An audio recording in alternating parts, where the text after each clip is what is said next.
Hello, everybody, and welcome to Contact. It's a Friday night, and you know what happens here. We talk about everything that's going on, but I would like to start the day off. And sorry about the fireworks in the background. You might hear Teddy lose his shit. They've just decided to start blowing up fireworks just before we go live. Like it's always the same. Anyway, some tragic news in the UK. A British politician, David Amess, was stabbed to death today in his constituency office. He leaves a wife and five kids behind. A 25-year-old has been arrested. And we're still in the early stages. But this is the second politician in the UK now that has been murdered in the last 5 years. You had the politician Jo Cox, who was also taken prematurely. And I just want to say, no matter what you think about politicians, they're not all bad eggs. There are some good eggs out there. And from what I've been hearing on Sky News all day today, is that this man was an animal lover. He was Catholic. He had five kids. He was devoted to his wife. He was devoted to his constituency. And it's a sad world we're living in right now, that you can't even be in your own constituency office as a politician, and you're being, your life is in danger. But it's not a day to be giving out about politicians and stuff like that. It's truly, truly awful. And I wish him, may he rest in peace, I should say. And I wish his wife and kids love and prayers at this moment in time. So if anybody would like to come on tonight, we've got a few topics to talk about. We won't be on long tonight. Just a short contact. There's not really much in the industry, the world of entertainment, really, to be actually talking about. There was obviously Chucky did drop. I did watch the first episode, so I will be talking a little bit about that. Obviously, there's still some Doctor Who stuff floating about. So if you would like to come on, let me know in the private chat now. Let me know in the chat now, and I'll start bringing on guests. As I said, it's not going to be a long one tonight. I'm going to have a short one. It's just been one of those days. Yeah, that's what I mean. Old school Tory backbencher for 30 years, never got promoted in the party, killed outside his surgery. I know. That's what I mean. Like he was doing his job, and no matter what you say about politicians, he was doing his job, and his life was taken away. It truly is a sad world we're living in. Someone was bringing up on Sky News about the toxic politics and stuff like that, and that people seem to be disenfranchised. But that's fair enough. You can be disenfranchised all you want. That is your right. But what you don't have the right to do is take the law into your own hands and go and take someone's life because you may not. Now, we don't know why this fella was murdered. It's early days. The terrorism police force or our terrorism group is looking into it to see if it was an act of terrorism. It was a 25-year-old who was arrested. So if it's an act of terror, if they're thinking it's an act of terrorism, then obviously it's how do I put this without coming across as it's probably a non-UK resident that's living in the UK now. That's the way I'll put it. 25-year-old name hasn't been released yet, but the counter-terrorism, as I said, the counter-terrorism agency is looking into it. So we'll see what happens anyway. But it is, look, as I said, no matter what you think of politicians, You know, there are good ones, bad ones, just like there are good priests, bad priests. You know, you can't taint them all or paint them all with the same paintbrush, you know. So but we'll see what happens comes out in the next couple of days. We'll see what happens in the next couple of days. But truly a tragic event in the UK. British Parliament now, you know, they obviously, I think they were on holiday. They were coming back after recess, but I think all of that is going to be put on hold now.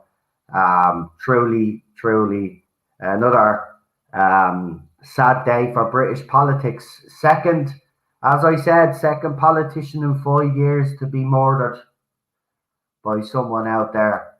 And you know, it's disgraceful. It's disgraceful. I know people are hurting. I know people are disenfranchised with politicians, but you must never, ever, ever take the law into your own hands.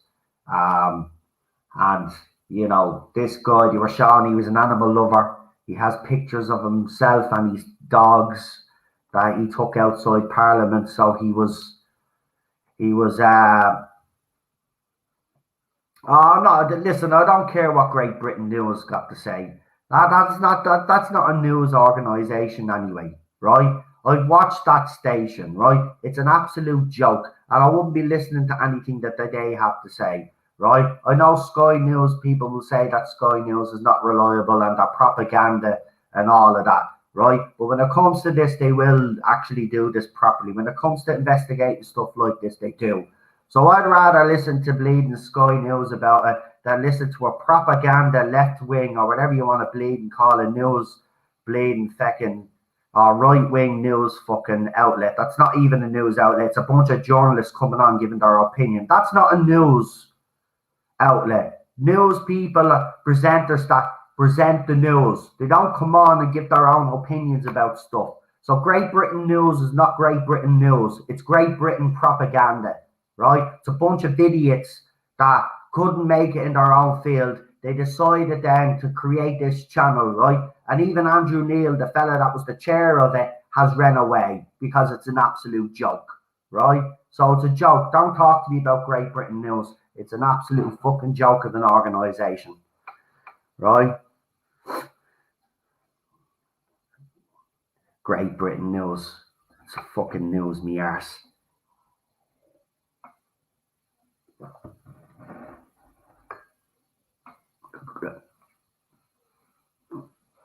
They're not in the news organisation. They never will be. All they do is give their own views. They're not there. We don't want presenters or journalists coming on giving their opinion. Their job is, right, as a journalist, is to report the news, right? Not go on a station and preach to their audience, tell their audience that the government is doing this, that, and the other, right? That's not their job. Their job is to report the news. They were supposed to, and by the way, anyway, if people still watch Great Britain News, I don't know why. One of the bleeding journalists took a knee on the bleeding station, right? So as soon as he took the knee on this, I knew this organisation was a joke, right? He took the knee live on camera. Nobody had ever seen anything like that in a news organisation before. They're an absolute joke. Forget about Great Britain News, right? There's other news organisations that you can watch that are independent, but I wouldn't be watching that. They're just as bad as bleeding Sky News, BBC, and all the others because they want to throw out their propaganda, so they're just as bad. No time for Great Britain News. I'll put it on one time. It looks cheap. The journalists look like they've been running around. They all look sweaty and not one of them talks sense anyway. Bunch of morons. That's not their job. The job is to report news, right? That's why it's called Great Britain News. They're supposed to bring the news to us, not come on and preach and tell us that the government and the COVID and all of this is a hoax. That's not their job, right? That's for other people to do. They're there to report the news. And they got sacked for it. Well, rightly so, right? And anybody on Sky News or BBC did it, they should be sacked as well, right? They're a news organisation. They're supposed to be impartial. They're supposed to be non-biased, right? They're not supposed to take a side in an argument, right? But this has been going on for decades anyway, with news all around the world. They're supposed to be impartial, but they're not. They're not. Right, anyway, forget it. I thought I'd bring that up anyway because it would have been, obviously I live across the pond. It's big news here as well. And I just thought it was worth bringing up. But as I said, thoughts and prayers go out to him and his family and kids at this horrible time. So it's really sad. It's really sad, I have to say.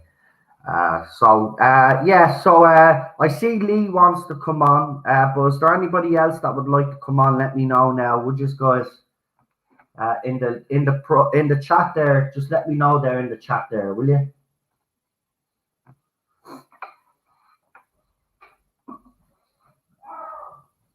There's the fireworks. Poor Ted. He's just not in the best of form today. He's not on the best of form today. So I might as well just get into. So I watched the new TV series, episode 1, Death by, I think it was called Death by Misadventure. Chucky, the Chucky series. That's out. And I watched the first episode. I gave it a 7 out of 10.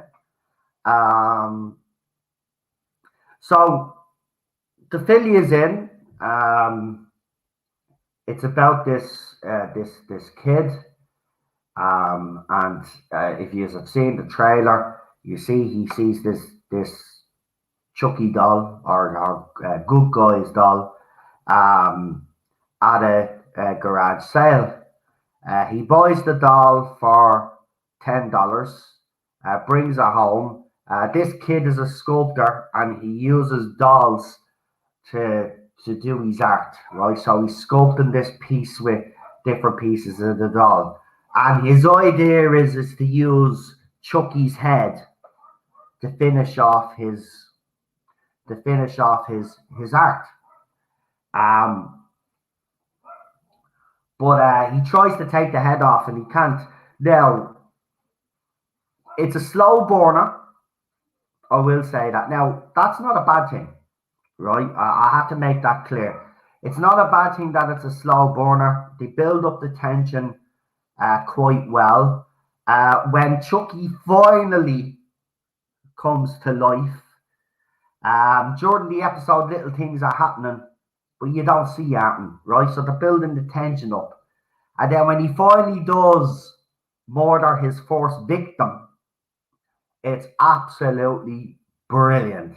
So this kid, now, before anybody starts, they're doing the toxic father again, right? Now, the kid's father is an asshole, right? But there's a backstory to it. And the backstory is that he lost his wife. He hasn't been able to handle it, and he's turned to alcohol. Now, for anybody, that does happen in real life, by the way. So if there's anybody complaining about that, they're doing the toxic father again, well, then you clearly don't know, because, like, this can happen in situations, right? Men do turn to drink sometimes. It happens, right? So he's abusive. He's not abusive as in hitting his son, but he's very, he has a row with his son, right?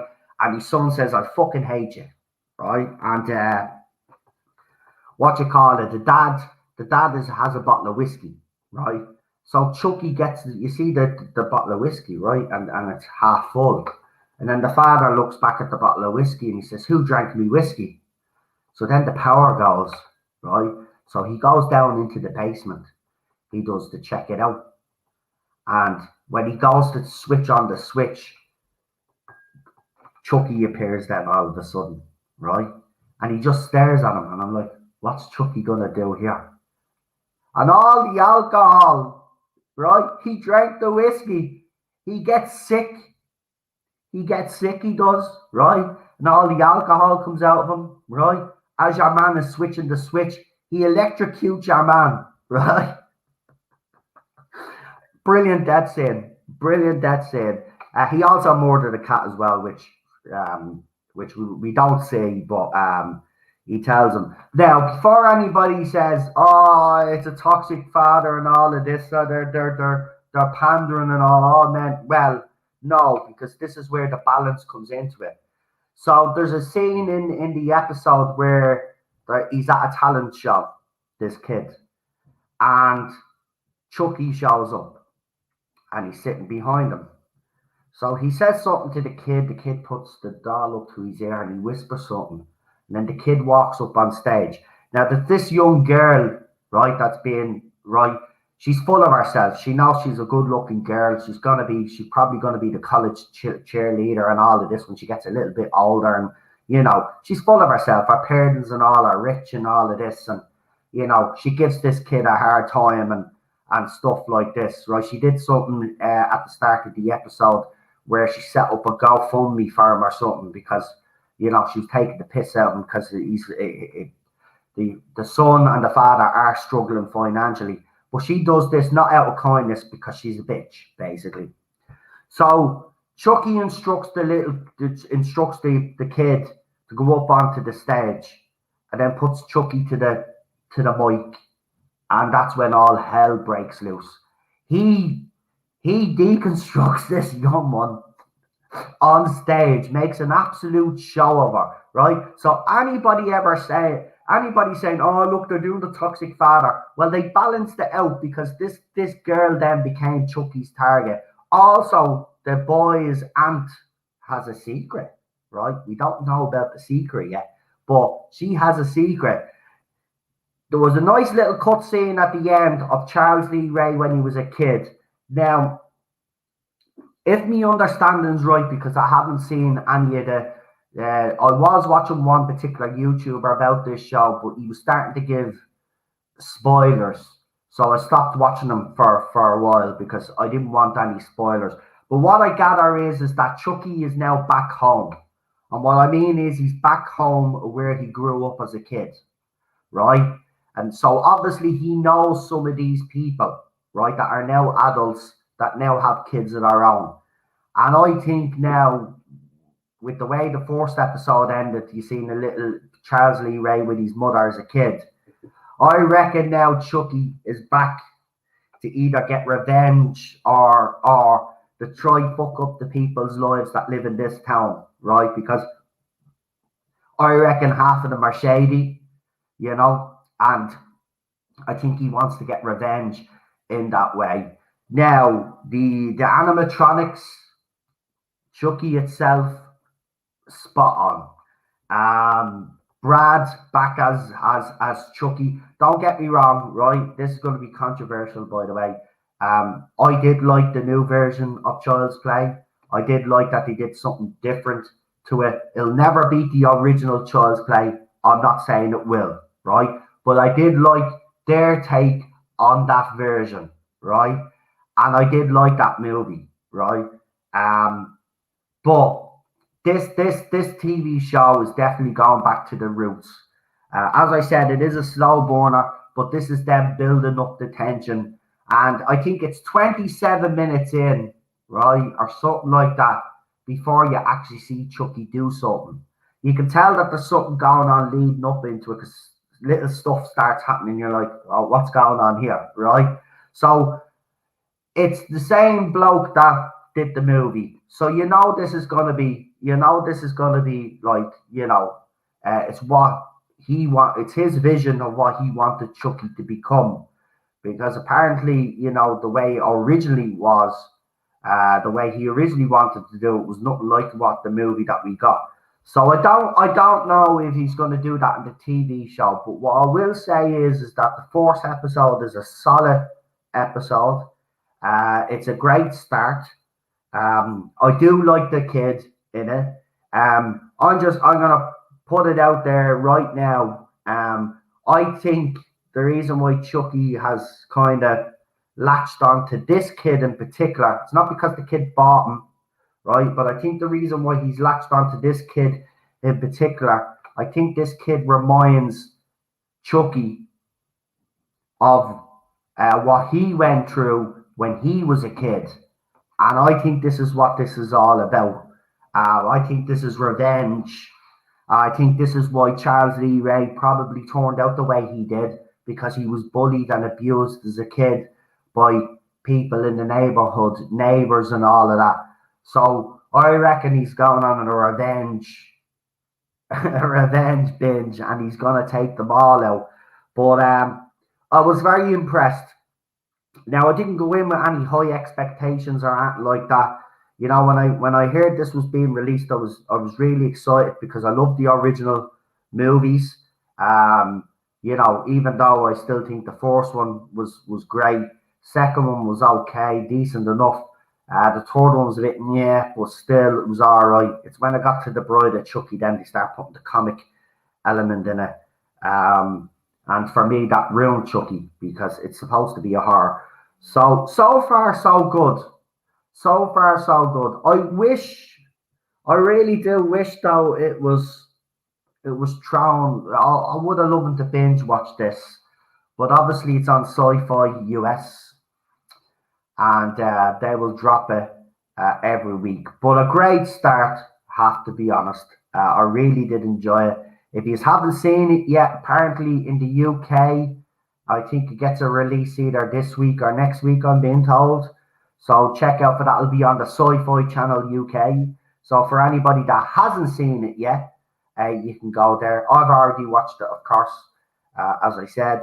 And I am highly recommending Chucky.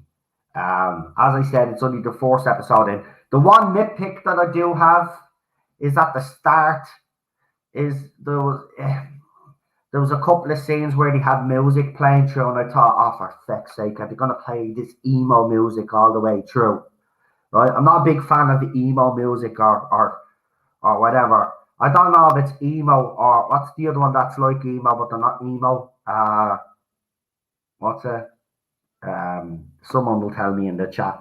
Anyway, you had that sort of music playing, you know, that real dull, drab music, you know, because the kids, they're trying to say the kid's depressed and all this. We get it. He's depressed. You don't have to play music that say that he's depressed. We get it.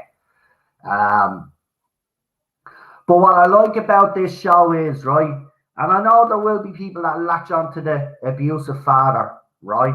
But they're taken out of context because if you look at the whole thing, right, he takes the piss out of a woman and goes after women as well. Chucky doesn't give a fuck who you are, whether you're a man, woman, child. If he thinks that you're doing something wrong, he will take you down a peg or two or he'll kill you. So, yeah, the TV show just released.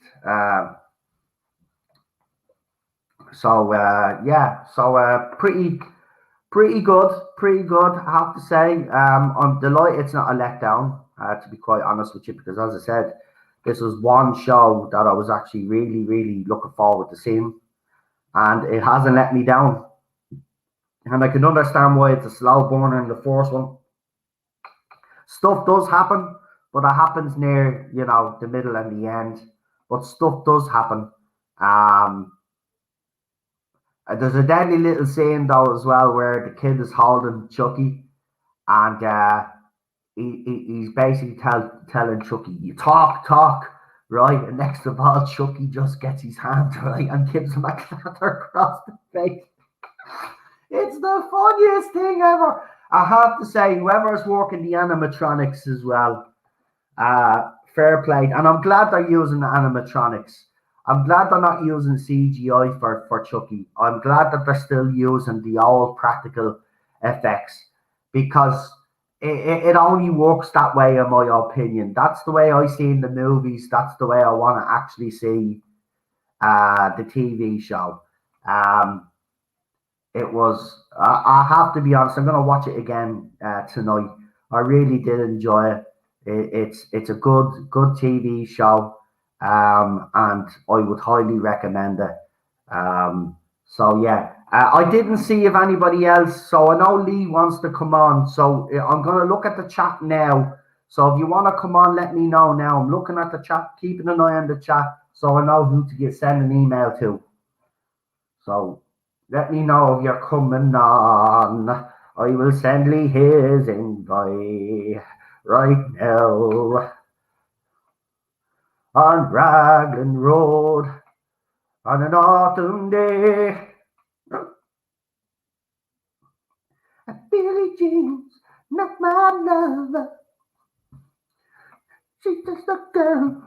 Think that I am a word. Ooh. And he is not my son.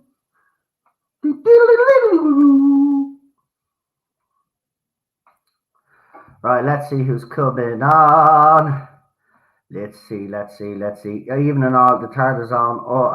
For the third time, I can come on if you want. Well, if you're going to be a smart arse, you can get out of here. I'm only messing, PD. I'll send you the link there. Careful now, you might get a copyright strike. Nah, my singing wasn't that good there. If they copyright strike that now, I'd be actually surprised.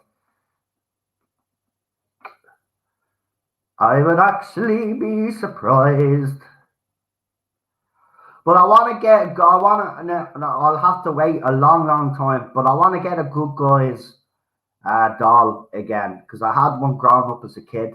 I actually had a Chucky doll. I did try at the time when it was released to get a Child's Play 3 Chucky, you know, with not the Child's Play 3 Chucky, the Bride of Chucky, because I did like this soul face Chucky, the other Chucky, when he was sewed back together by Tiffany. I did like that version of the Chucky. But I've grown up with this franchise since I was a kid, so thanks to me parents. So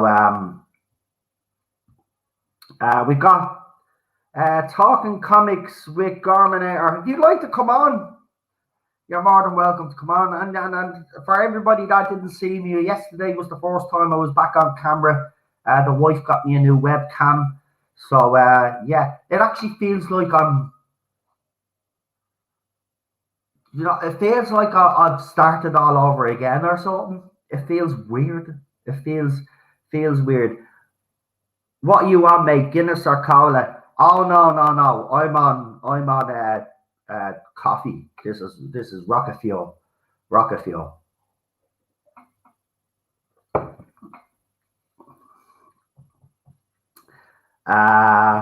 So PD sent you the link. So yeah, Child's Play, Chucky, I should say.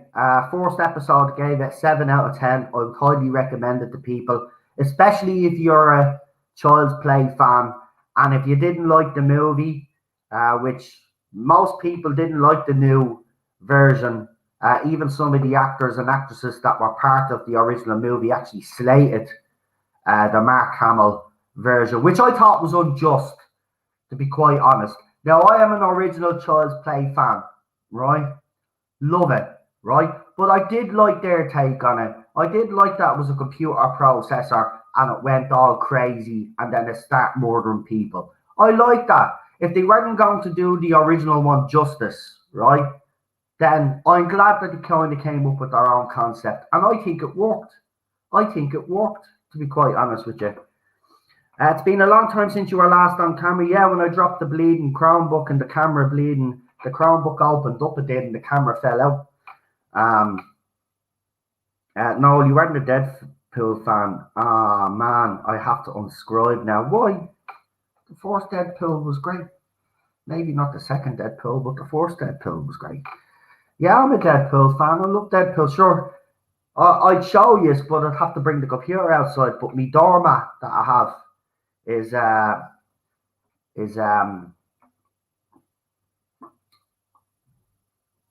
Deadpool one. It's what's the saying again? Where's the chimichangas or something like that? That's me map that I have. So yeah, I'm a Deadpool fan. I love Deadpool. Love the first one. Second one was.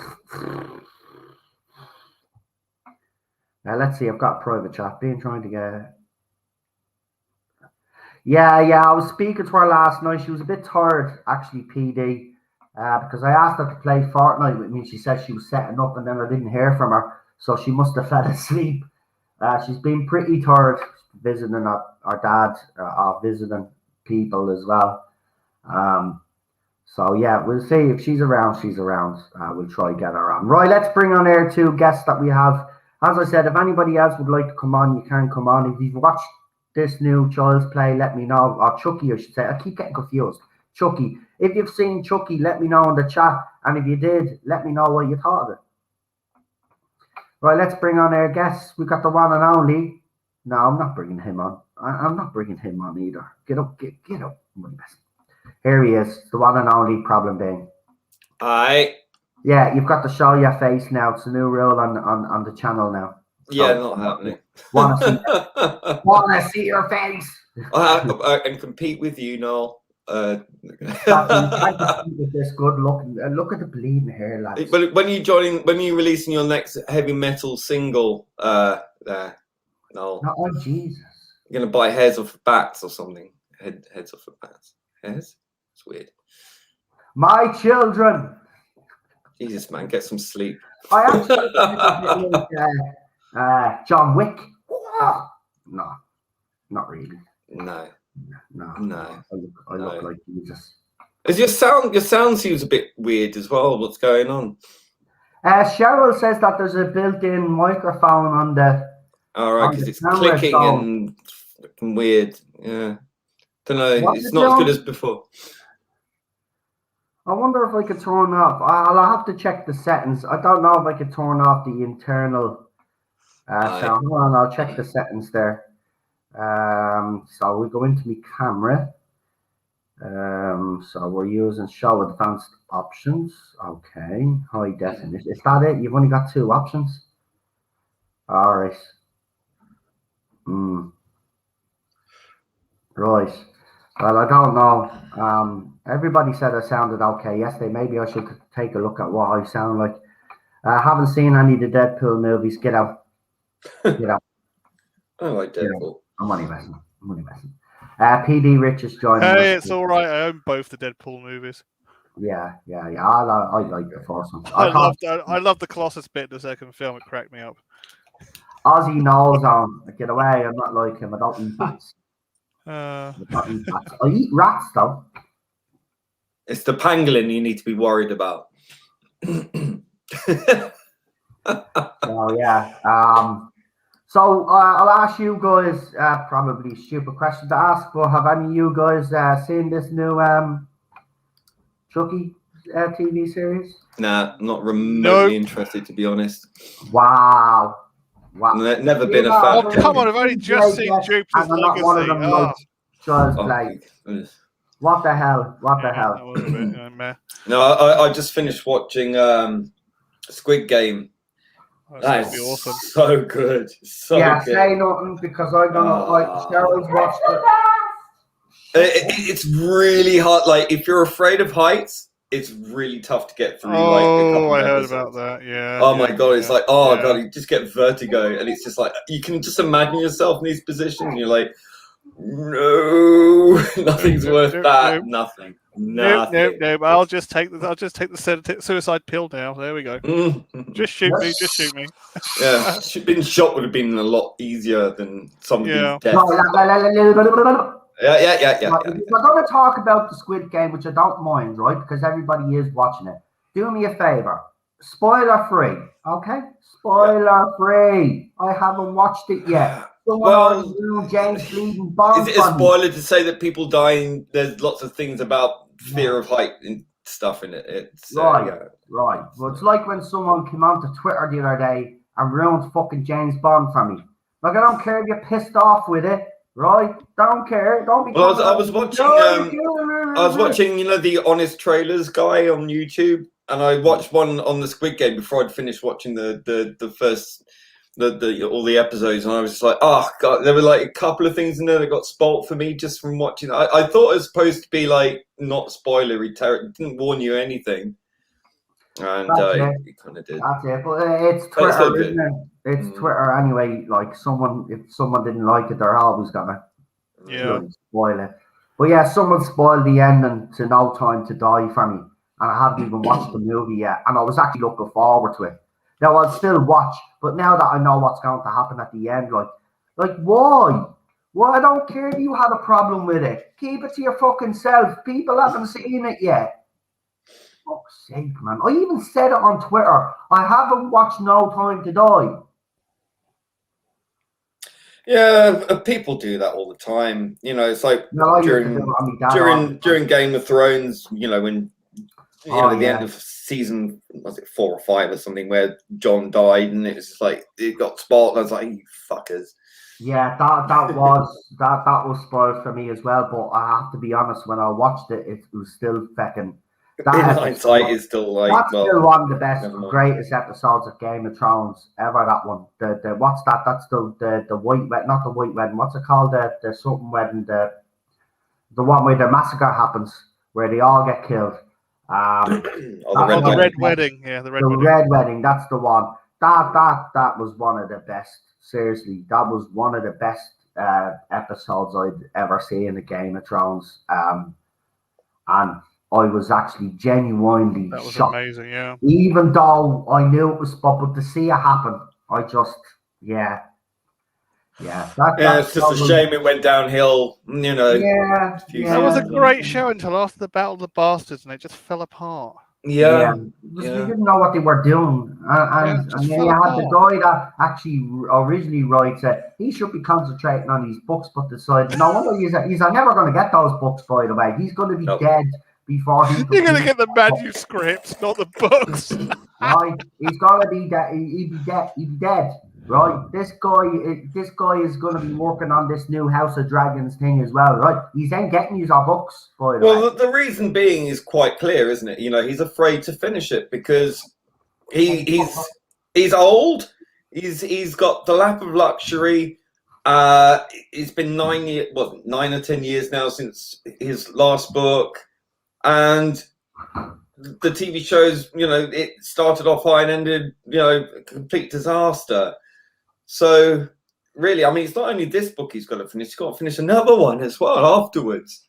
And it's just not going to happen. I can imagine he might leave in his will, like to whoever, like his agent, you know, to pass it on to someone to finish it for him or something. I don't know, but I just don't think he knows how. I don't think he knows what he wants to write. I think because, you know, Game of Thrones, this whole thing is obviously my brother has all the books. You know, it's a very complicated story that he's trying to tell, and he's even said himself that he's had to go back through some of these books to remember what he's written about certain characters. So when he writes, like this is the thing. Like I mean, if you overcomplicate it, mate, well then you know. He's never going to finish those books. He's overspiced the pudding, hasn't he? He's never going to finish those books. See, he's making his money off the TV shows now.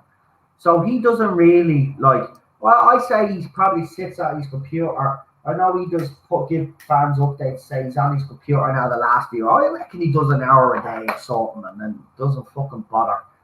Because he knows the money is rolling in. He doesn't need this TV. He doesn't need the books now. He's just filling his life with distractions, and you know, I mean. And then he criticizes. He's only famous and rich because of the books he's written. But you've got this fan base who give you this lap of luxury, and then you can't be bothered to finish the book. You know, the thing about it is the fact that he comes out against fans as well. Then he'll criticize fans. Oh, what are you rushing me for? Well, if you didn't get distracted by the Game of Thrones TV show and now this House of Dragon, well then I think you would actually have your books completed and fans wouldn't be on your back. The fact that you've promised these fans this book for the last few, they completed this time, right? And then it isn't complete. Then you get a new deadline. And then that deadline comes and goes and nothing, right? So maybe, you know, instead of concentrating on TV shows, why not actually do something? You're a writer, sit down and finish your fucking books. If not, come out and tell your fucking fandom, listen, I don't think I'm ever going to get these books finished, but don't worry, after I die, I've given it to a trusted person who I know will be able to complete my vision. because he's going to be dead before he completes his own bleeding vision to his own bleeding universe that he's created. It's an absolute joke, and I know Gary from Neurotic always because he's a huge Lord of the Rings fan and stuff. Not Lord of the Rings, he's a big Game of Thrones fan. Well, the books, I should say, because the books are completely different. But he's a huge fan of the books, and he's been waiting on this book for a long, long fucking time, like. And you know, getting excuses after excuse after excuse. Well, stop fucking doing TV shows, mate. Right? You fucking do what you were paid to fucking do, which is complete your fucking book. And then he thinks it's self-entitlement for fans for wanting the book. Well, you are one, aren't you, for fuck's sake? You wouldn't even, as Lee pointed out, you would not even be famous if people didn't pick up your books in the first place. So I'm just going to say, how dare you? George R. Martin, whatever your fucking name is. Like, you know what I mean? Yeah, they have the nerve and the cheek to give out the fans because they've been waiting on a book that you've promised them for over, what, 7 years now? 7 years. Like, how long does his focus is all over the bloody place. The publisher must be the most patient publisher I've ever came across. Maybe it's because they're all rolling in the money because of the TV shows and they don't really give a shit. But you have an audience out there. You have a responsibility now because you have created this world. And fans want to see it completed. And that's your responsibility. But you're not even doing that. You're being distracted time and time again. And this is what will happen. That book is going to be put on back burner as soon as this House of Dragon thing drops then. Because he'll be heavily involved, won't he? He'll be heavily involved. So I don't know how he's going to complete the book. He's going to be dead before he completes the book, man. There you go. Nicholas on said it's been 14 years. Jeez, for a sequel. My. And it's still, bear in mind, that's he's still got 2 books to finish. Development hell, I think. And he's still on the fourth one. That's the thing. He still hasn't completed the fourth one. That's the thing about Winds of Winter, then it's Dream of Spring, isn't it? Yeah. The winds of Brussels sprouts at this rate. More like just the wind of nothing, you know. Yeah, the wind blowing in the trees that I will keep watching every morning while not writing my book. It's just, it's not good. It's not good. Yeah. But anyway, I think we'll see. But I don't know if this next series will be successful. I doubt it because of, you know, I mean, at least the story's kind of finished, but apparently it's not a very good ending. So, you know, who knows? I think a lot of people are fed up with it. It's a prequel story, so we already know. Well, I mean, we all know eventually the entire story that this predates leads to fucking nowhere. So it's about House Targaryen, isn't it? So it's about them. Yeah. So Matt Smith is playing a crazy Targaryen. They're all going to die. We know they do. Yeah. We do know how it's going to end. It's just how they're going to get there for this TV show. So we already know how it's going to end. They already covered it in the animated supplement anyway. How are they going to get there with this live action version? And is it going to have... See, this is Game of Thrones. One thing I will say about Game of Thrones, though, to a certain extent, is it didn't really give a fuck about the politic or about how people felt. Because every week there was an episode on, there was always someone complaining about the way certain female characters or male characters were treated. They just don't give a fuck. So I don't think it'll be full of politic. But, you know, I do agree. We all know how this prequel story is going to end. They really need to tell it, you know. But look, that's the route they decided to go down. Matt Smith is in it.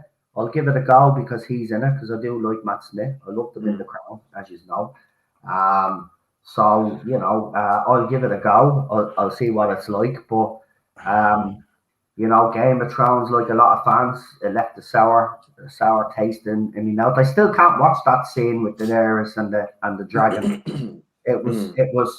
It just didn't make sense with her character, the way they developed her character all the way up until then, right? I'm mad now, yeah. It was very... I went crazy, I did. I was literally devastated. I was like, that she wouldn't do that. She's already proven time and time again that when she was getting a bit mad, people would always reel her back in.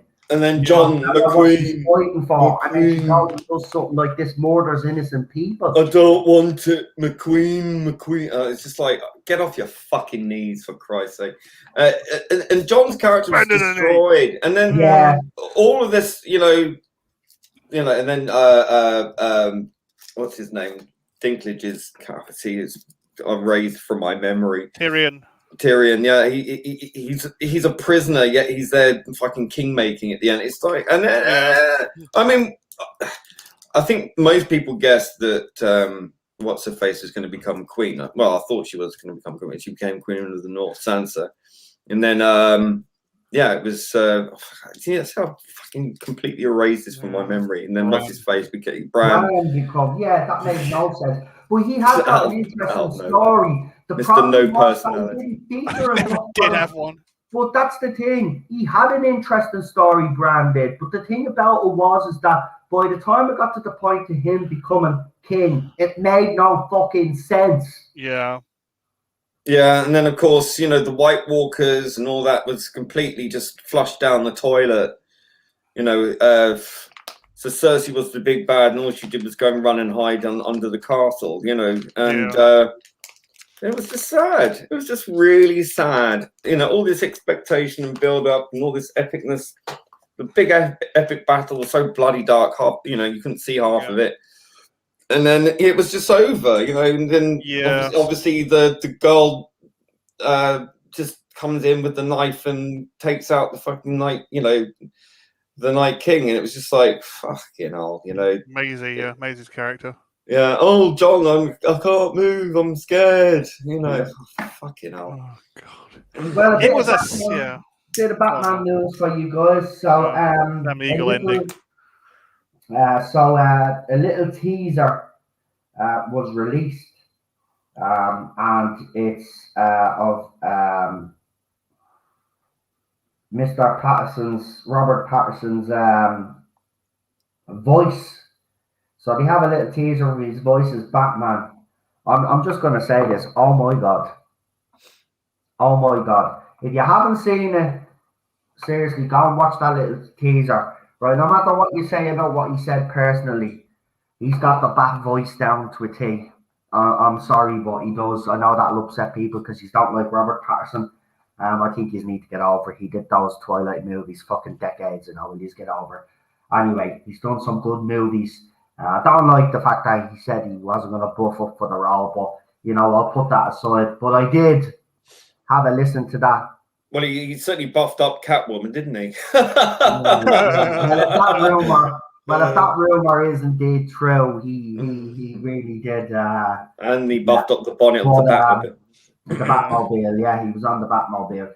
But they did release a little teaser with just his voice, and I tell you, he has the Bat voice down to a T. Now, let's hope this movie. I hope this movie does surprise a lot of fans. I've been looking forward to it. But it says new teaser for the Batman has fans losing it over Robert Pattinson's Dark Knight voice. And if you haven't heard it, I'd play it here, but probably get copyright strike or something because it's his voice. But go and check it out. Worth checking out. I can't wait to see that movie. Also, Ghostbusters Afterlife was shown to a select few recently, and the reviews yet again are absolutely fantastic. Also, it looks like that the fans of the 2016 version are very salty, and even the media are, by saying that the movie ruins itself by not acknowledging the 2016 version. Apparently erases the 2016 version out of existence, and that has upset a lot of people. Now, too bad. It upset a lot of people when it was fucking. Yeah, so this is what I'm going to say anyway on that. It's as simple as this. Yeah, too bad. Too bad. No one wants to. No one wants that. Good riddance to bad rubbish. Reboot of Ghostbusters, you dummies. Right? This is a clear message to Hollywood now, right? Leave our franchises alone. If you want to include women people of color, people of different sexual orientation or whatever, right? You create new content for them. You don't already get pre-existing franchises and decide to gender swap or race swap or do whatever other nonsense you do because you think this is the right thing to do. The right thing to do is to actually create new content for all of the people that you want to represent. Okay? Taking already established franchises is not the way to go, and 2016 Ghostbusters was the perfect example of that. You need to stop doing it. The most important thing you need to do is to treat the IP with veneration. You know, if you it's like with the Lord of the Rings now. Like, you know, we're hearing all this woke shit about it now, and it's just like, if you had a problem with Tolkien's work, Lord of the Rings, in the first fucking place, don't make a new version of it because clearly you're not the right people for the job. And it's right. I think Gary said this as well. You know, it's like if you're gonna do Lord of the Rings and you don't like Tolkien's work, don't do it. You know, leave it to someone who gets it and doesn't want to change it, but wants to present it in a way that brings the book to life. You know, rather than, you know, oh, you gotta make it more diverse. We've got to do this and do that. No, you don't. You don't, because it wasn't made in that time. It wasn't made. It was made in a time after the war. It's meant to be a new folklore, a new fable for England and the English. You know, and you know we exist. I'm sorry, but you know we do. And there's nothing wrong with that. I can't understand this. Exactly. This people of different color and you know, different orientation, all the rest of it. They don't watch Lord of the Rings so they can see themselves in it. They watch Lord of the Rings because they want to watch Lord of the Rings. You know, exactly. It just defies imagination to me that these people can't see that, and it's such a shame because they clearly have no veneration for the IP whatsoever, whereas Jackson did, obviously. Oh yeah, and it's just such a sad thing. Friday night, forgot to tell you, is actually Jodie Whittaker will be on the Graham Norton couch soon. But apparently there's a little snippet from an article where she's going on to Graham Norton, but she's not allowed to talk about Serious 13. Surprise. Is this? Why is she going on Graham Norton if she's not allowed to talk? What's the point? Yeah. All she's allowed to say is that Doctor Who was on Halloween night. That's all she's allowed to say. And this is quoted from her from a little snippet of an article that was. So she's going on Graham Norton to not talk about Serious 13. So what she's going on to talk about, because she's already said that she's not ready to talk about, she's already said that she's not ready to talk about her departing. So why the fuck is she going on to Graham Norton and wasting people's time? Oh dear. Well, this is the typical Chibs mandate, isn't it? Like, you know, everything has to be. Chibs, yeah. Everything has to be quiet. I'll have to be honest. She's on with Chris Martin from Coldplay because obviously please don't sing, for God's sake. She obviously sang Yellow. So maybe they're probably going to be talking about that. Well, that's a Coldplay fan. Oh, by the looks of the photograph, it looks like he's dragged her up onto the podium where he's singing. And she's laughing there, but she's wearing this, and I have to say she looks well. So she's wearing black trousers, she's wearing a black top, but she has she's in mourning. She has a purple jacket on, right? She looks more doctory in the clothes that she's actually wearing, that she put on for herself, than she does in her own costume.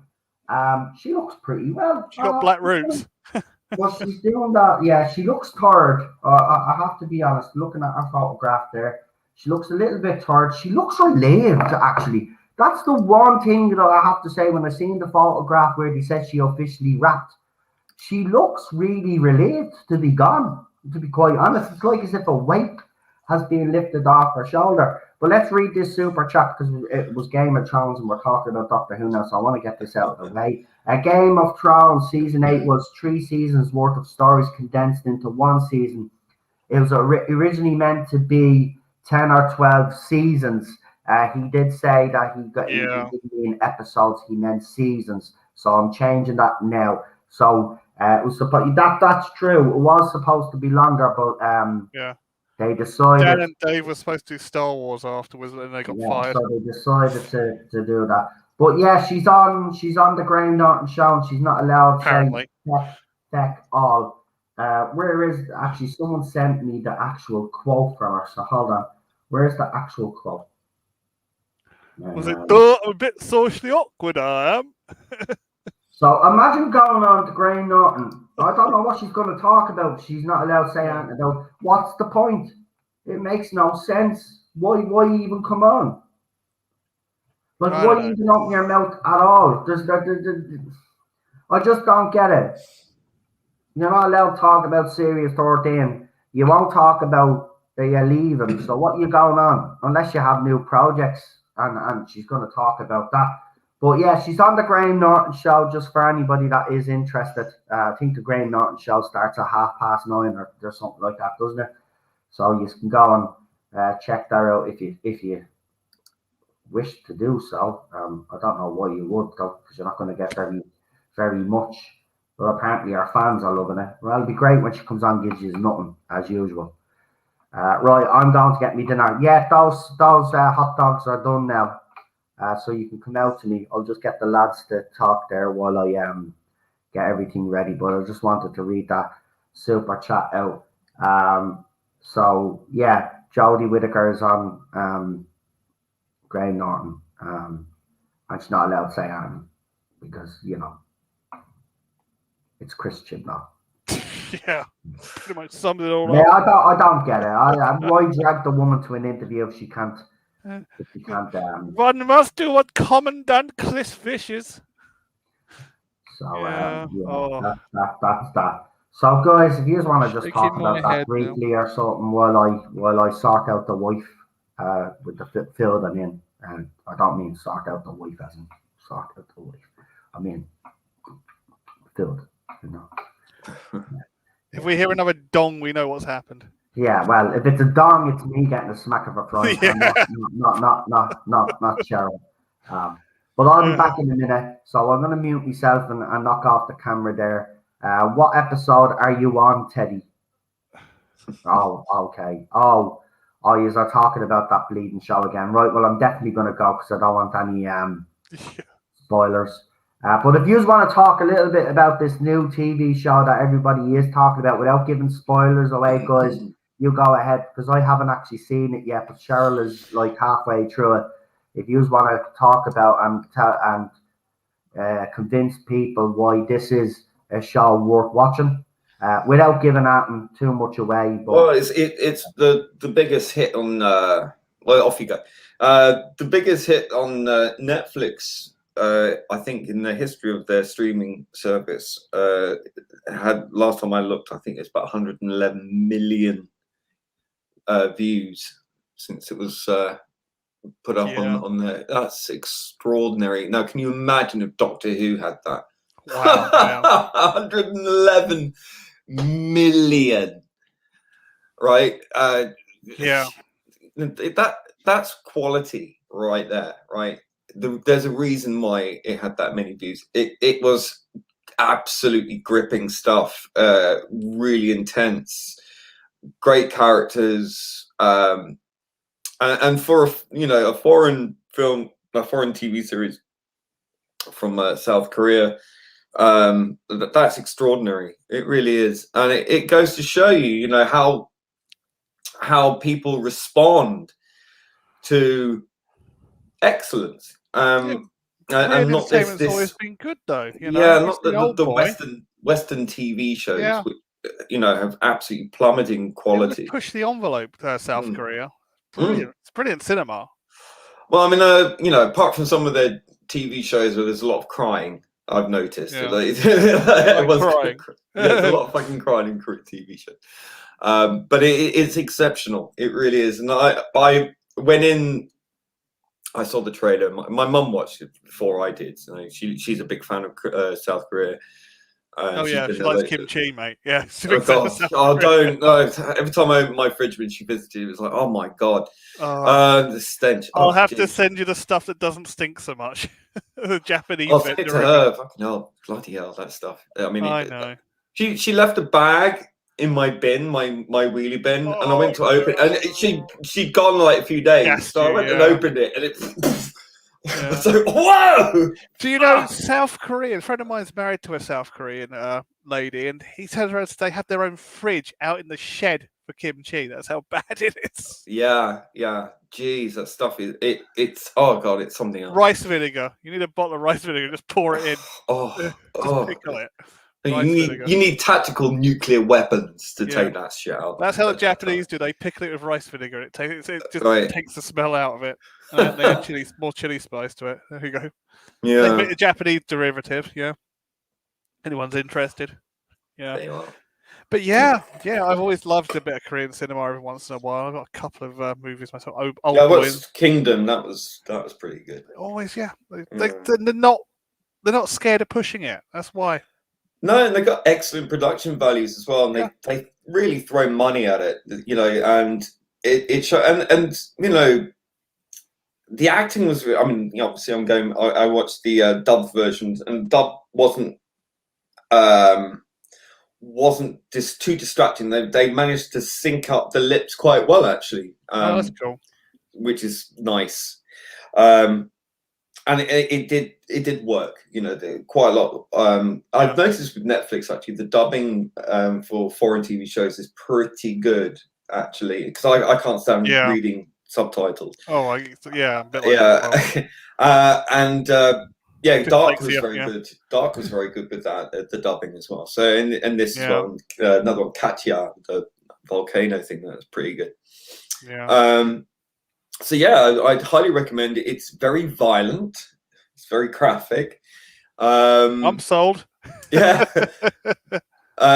Alpha Omega, hello there, says it's a rip-off of Battle Royale. Yeah, very much in the same vein.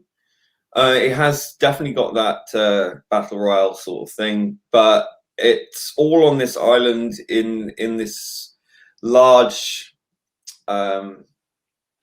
building. And it's got Hunger Games as a rip-off of Battle Royale. That's true. Yeah, and then it's got all these different childhood games in there, and it starts off with like about 400 and something people in them.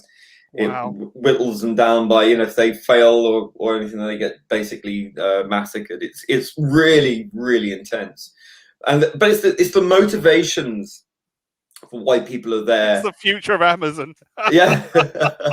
It's the motivations you didn't hit your target. Bang. It's the motivations that are compelling. The reasons why people are there. Guys, before you continue that conversation, I'm going to finish this. Something because there's a bit of debate going on here with me and the wife. Right. So we're having hot dogs, right? I'm going to show you me hot dogs, right? But they're hot dogs, right? They're hot dogs. Right. So. The old mustard and ketchup question. Right, yeah. So she thinks that's disgusting. It is. Right?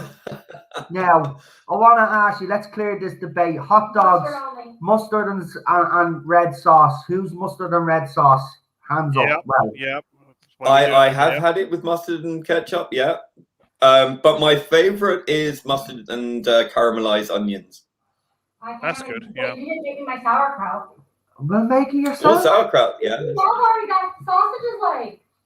I've done it, German dance for you. It's so much fun. And so yeah. Going back to watch Squid Game round 2.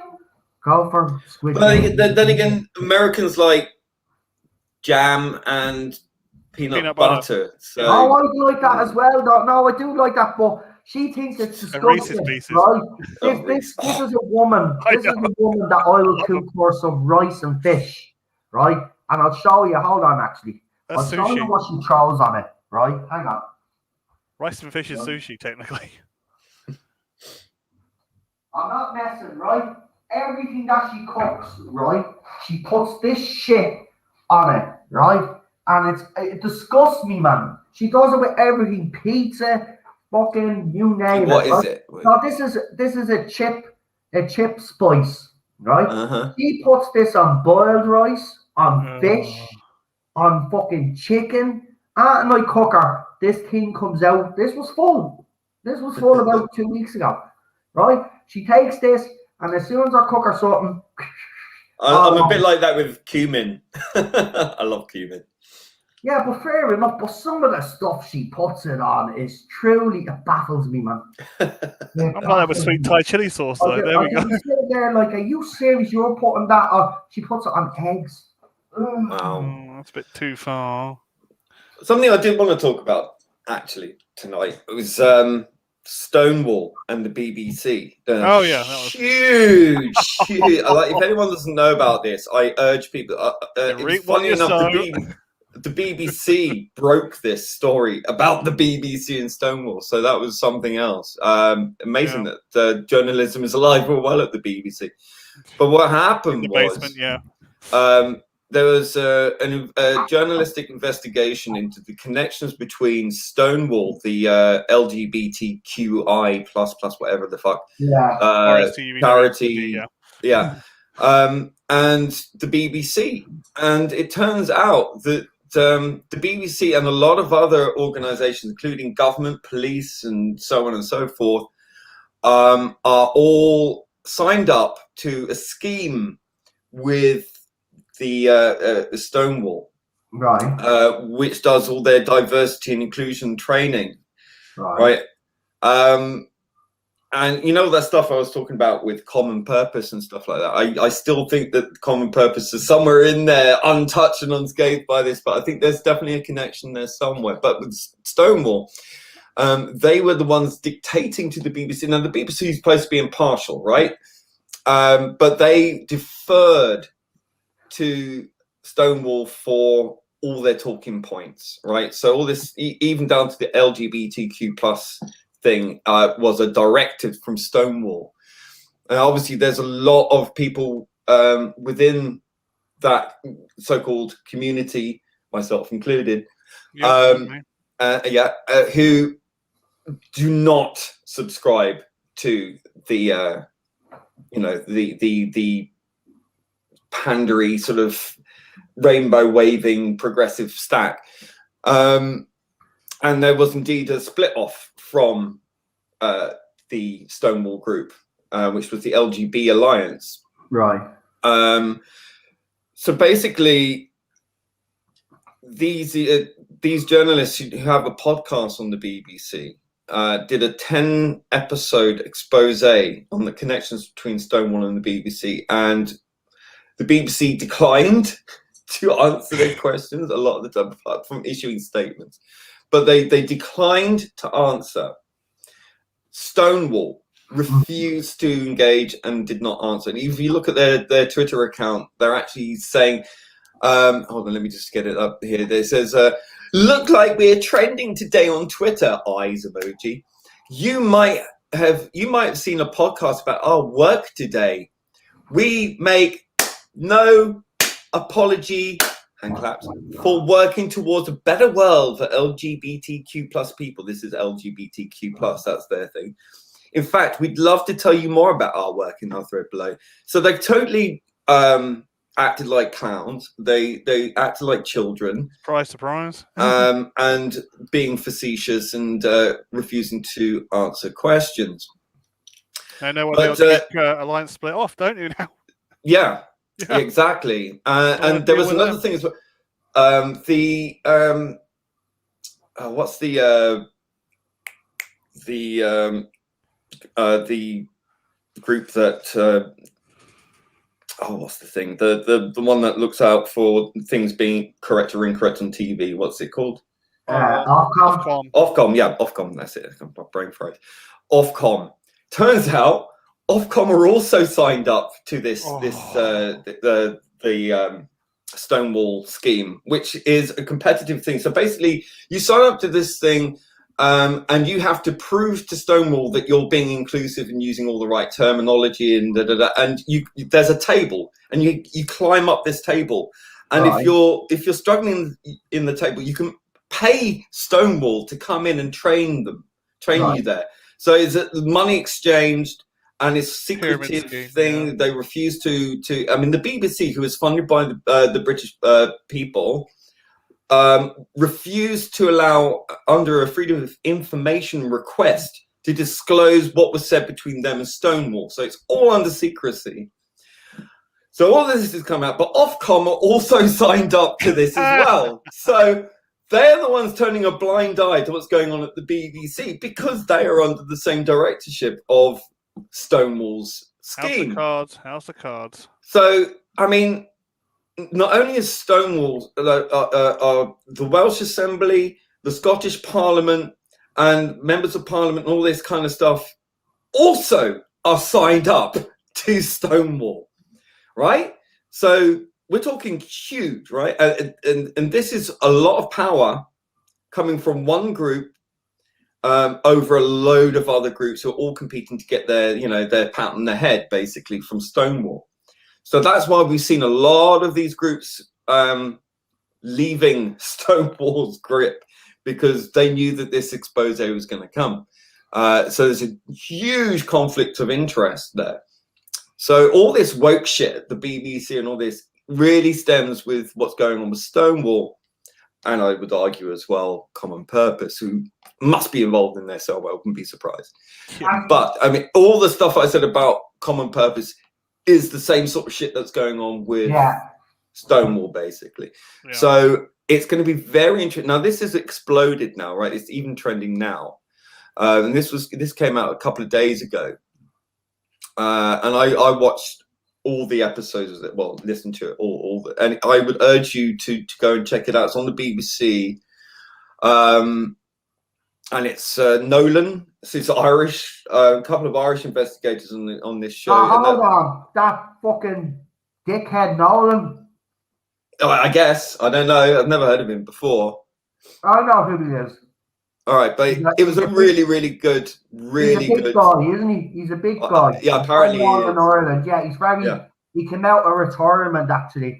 He retired a few years back, and he decided to come back because he was offered a golden handshake. He works for the BBC, but that's the thing.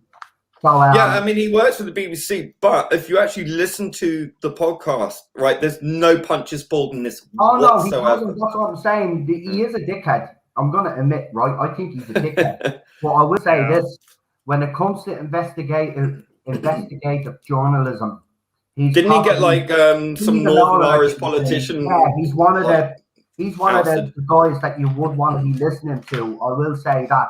Anything comes out of his mouth, I would agree with Lee. Go and check it out. Now I don't know too much about it, so I'm not going to comment on it. But obviously Lee has done the research, so Lee, you can carry on there. But I don't want to get too bogged down on this. But you did bring up an interesting fact about the BBC, and when you finish, I want to actually talk about something that the BBC are doing that has caused a bit of outrage. And we've gotten a response of head of drama, Piers Wenger. So you can go ahead and finish. Oh, just before, did anyone see the expose on from Google? Was it Google in Switzerland? No. Someone, one of their workers came out and told it was being run like a communist dictatorship. Well, there's a surprise. It's on Trigonometry. Worth a watch. Well worth a watch. He was also on a couple of the US news channels as well. Someone put up about all of these big companies. Yeah. Twitter, Facebook, and how much influence and power that they actually have. Well, you see, here's the thing. It's the politicians' fault and nobody else's. Exactly. And the reason why it's the politicians' fault is not because the politicians are not doing nothing about it. It's because the politicians are actually taking money off of these companies. Where if they decide to run for election, whatever it is, whether it's to run for governor or whether it's to run for to become president or whatever, to be a senator or whatever, right? They use these big companies to get a golden handshake off them so they can promote their own campaign. So this is never going to end unless the politicians actually have the will. And guess what? They don't have the will. Joe Biden doesn't give a fuck. If he's getting money off Facebook to help his campaign, do you think he's really going to go against Mark Zuckerberg? No. So he goes on live on air to the American people and says, oh yeah, we got the rein in Zuckerberg and all of the rest of them. But he won't. He won't, because Yeah. Zuckerberg will hand him, here's $20 million for your next, here's $20 million for your next presidential campaign, right? Just don't say anything about us anymore. Here's a bit of shush money. Fucking take it. Comics was on. Comics So- was on Safe Space, and he did, on a little interview about 6 days ago, and he said exactly the same thing. Exactly. Right? Word by word, no. Politicians are the ones. That's why these big tech companies. It happens all over the world. Even in Irish politics, they get involved. Facebook. Look what they did during the election as well. Right? Facebook. If people think Facebook, Twitter, and all of these other social media apps do not influence an election, well then you're living under a fucking rock. Exactly. Right. 2 words for you, Noel. Metro-libertarianism. That's what's caused all this.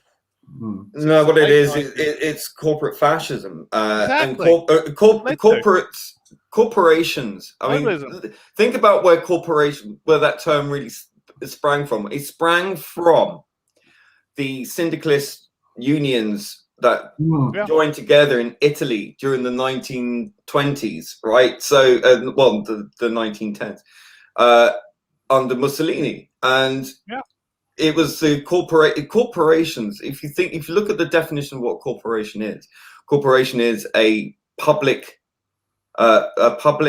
floated business, right? So it's not a private business, which is capitalist.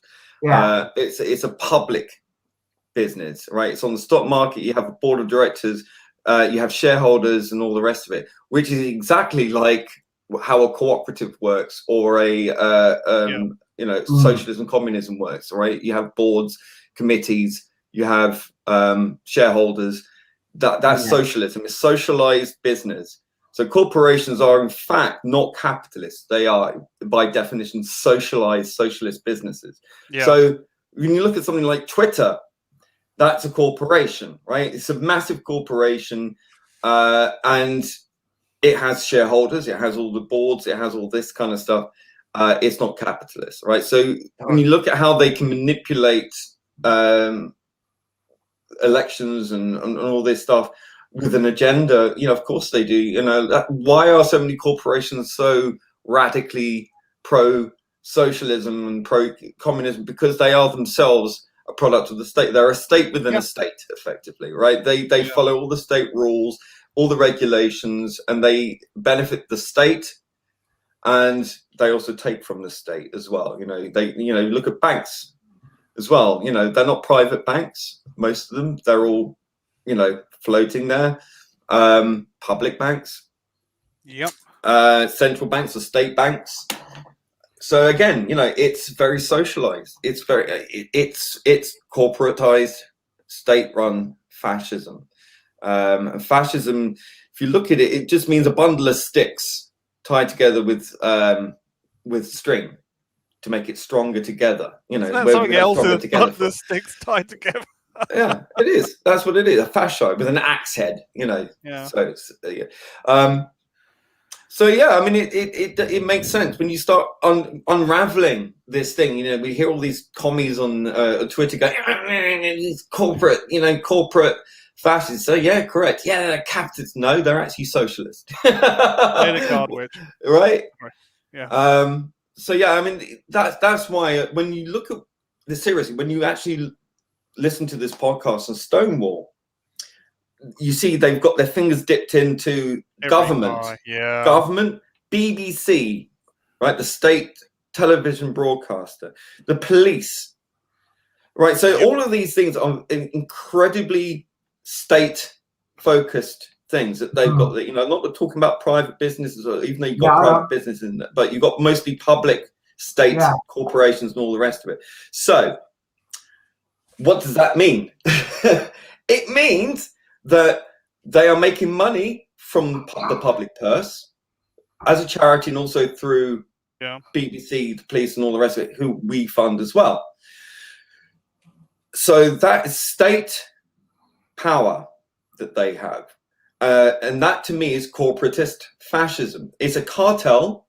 It's a secretive cabal, because they won't publish anything about it until this was exposed. It's like a mafia, really, isn't it? It really is. It's a protection racket. Yeah. Yeah, it is. Do as we say, otherwise you'll go down this league, and then we'll call you transphobic. This is or why whatever. I don't like these progressives, because they start a protection racket. And then you had people like RTD, right? RTD came out. He won an award at Attitude Magazine, a gay magazine. Won an award for It's a Sin, and he started off talking about all the right stuff for me, right? And then he started talking about how you removed the T from the LGB. So he's talking about the LGB Alliance, who were a reaction to Stonewall, who said, we don't want any part of this. This is not in our name.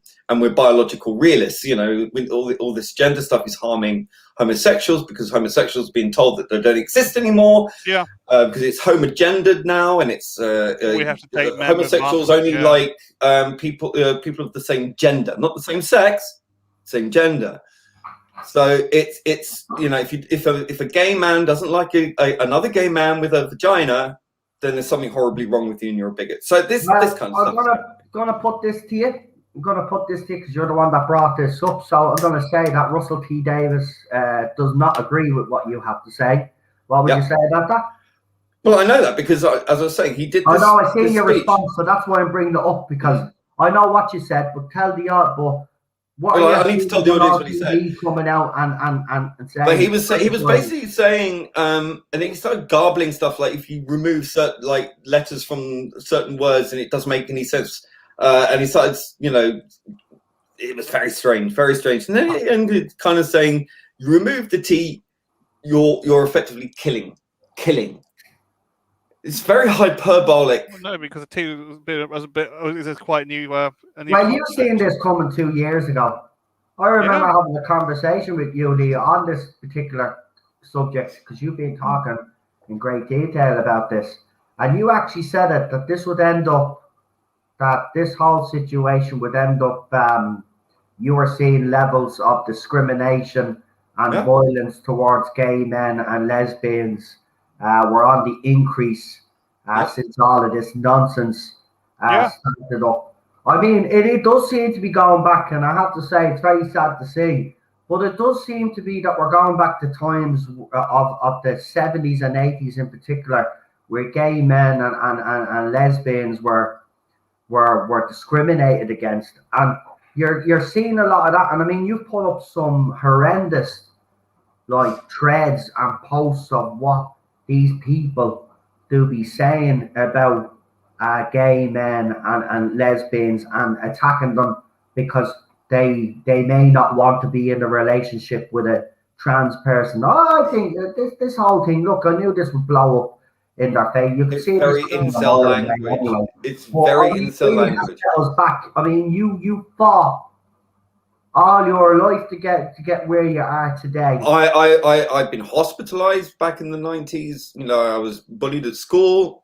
You know, all this stuff because I wasn't, you know, your average chap, right? So, like, I have to say, all right, the homophobia, particularly that I've seen online, is some of the worst homophobia I've seen in 20 years. And it's coming from the trans activists.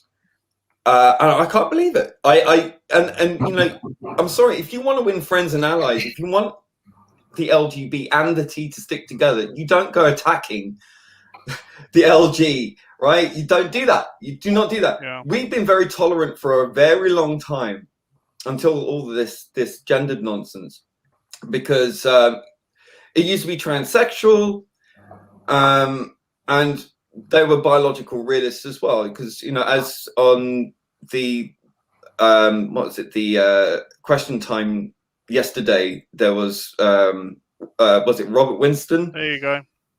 The biologist. He said you can't change sex. That's a biological fact, because every cell in your body is sex-based. You know, you can, you know, obviously we should respect people for wanting to live as they want to live, absolutely, but it's not about that anymore. This is about a power takeover, basically. Stonewall has thrown the LGB under the bus. That's why the LGB Alliance exists. It wouldn't exist if Stonewall were doing their job properly.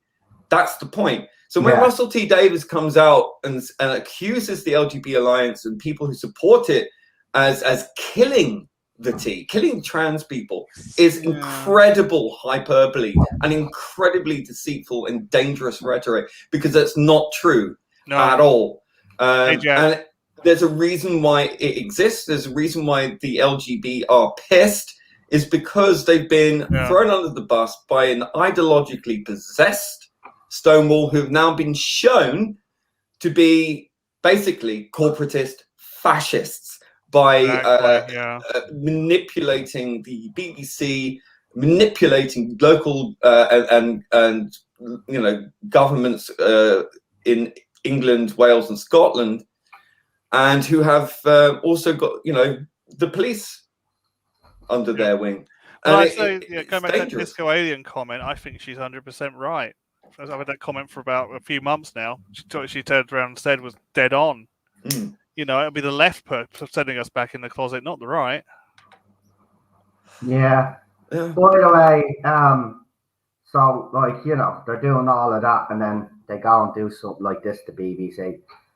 So got something to show you. So as you know, I've been covering it on this channel about the whole Jimmy Savile TV show. Yeah. Now, there's obviously been a public outcry, and rightly so. But of course, the BBC are so self-absorbed, they're so within themselves that they can't actually see the damage that they're doing here and re-traumatizing victims. I don't care if you've went with all sensitivity and you've went and interviewed people and their families. What you're doing is you're re-traumatizing them. But there has been a response from the BBC. Let me guess. About artistic freedom or something. Go on. So here is the article by the Radio Times. So Jimmy Savile drama backlash addressed by BBC boss. This is a story that needs to be told. It's already been told. And there's still a big public interest. ITV. There really isn't. There isn't a public interest. The public interest is because they're doing this and because people want for it to be shut down. So that's what this evil. I don't think this brings closure to anybody. I don't think this brings closure to the victims. I think all this does is reopen old wounds.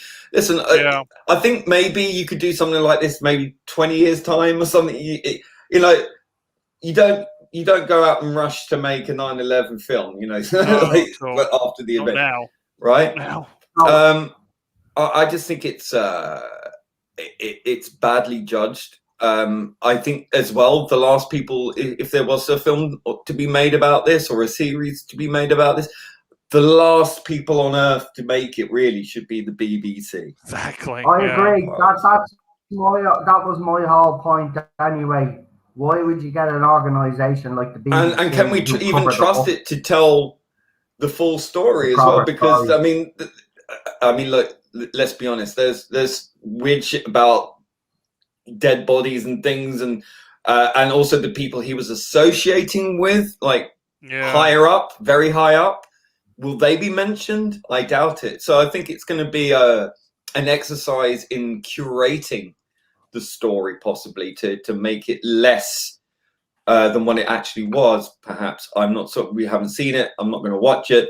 So I think it's it's really, let's just say, badly ill-judged. Well, here it is. So Steve Coogan led Jimmy Savile drama The Reckoning will answer questions previous documentaries have not been able to, according to the BBC. Are you still there? Oh, the BBC got him. Uh-oh. Sinister shit. Emergency. Well, that was been abducted by the BBC. That's it. I was hearing all this Stonewall stuff was going on behind the scene. I couldn't say too much, but I didn't want to endanger my contacts. But yeah, I've been hearing about it. Well, yeah, I mean, I really urge people, it is on the BBC. So if you're on Twitter, you can find links to it as well. I've put a link on Twitter. It's by Nolan. What's his name? I can't remember his first name. It's Nolan, but it's BBC. Just type in BBC Nolan expose or podcast, and it should come up. It's in 10 parts. They're about Nolan. 30 minutes each, I think, or something like that. It's compelling as hell. and it's really damning. BBC Radio Ulster, yeah. Yeah, well, it's especially the stuff about Ofcom as well. Yeah. Well, that's what, and also within the Tavistock, the Tavistock Institute as well, about puberty blockers and stuff. Oh, really, and you get this whistleblower from the Tavistock who is obviously like, well, he's a an MD. Yeah, well, this is what Alex Bellfield's been getting at. He's been saying they're all connected. Mm.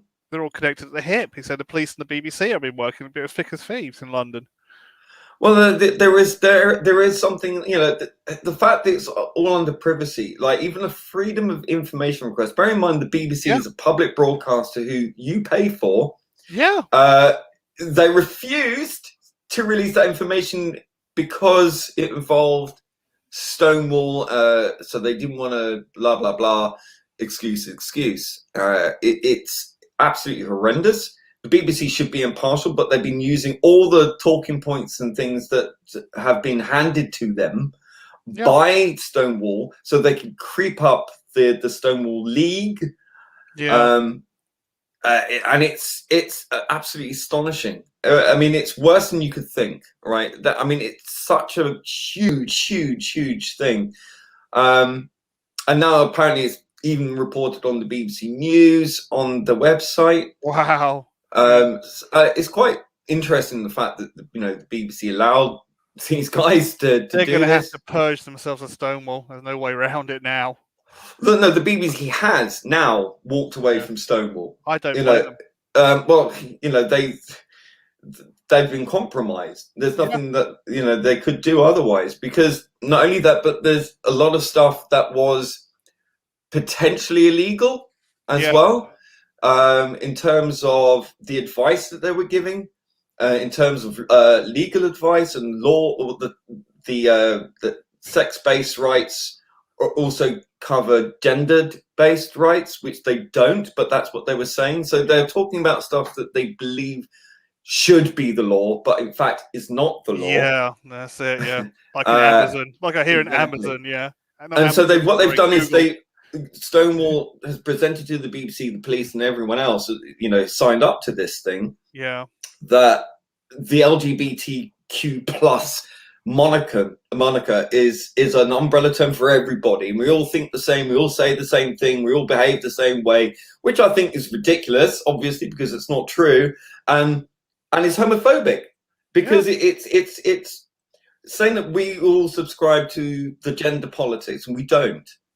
And this is why we've seen things on the BBC which has gone all down this road.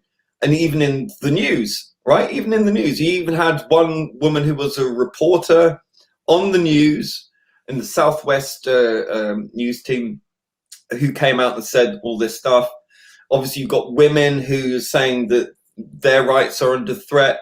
Homosexuals are saying that their rights are under threat. We don't want to be part of this identity thing.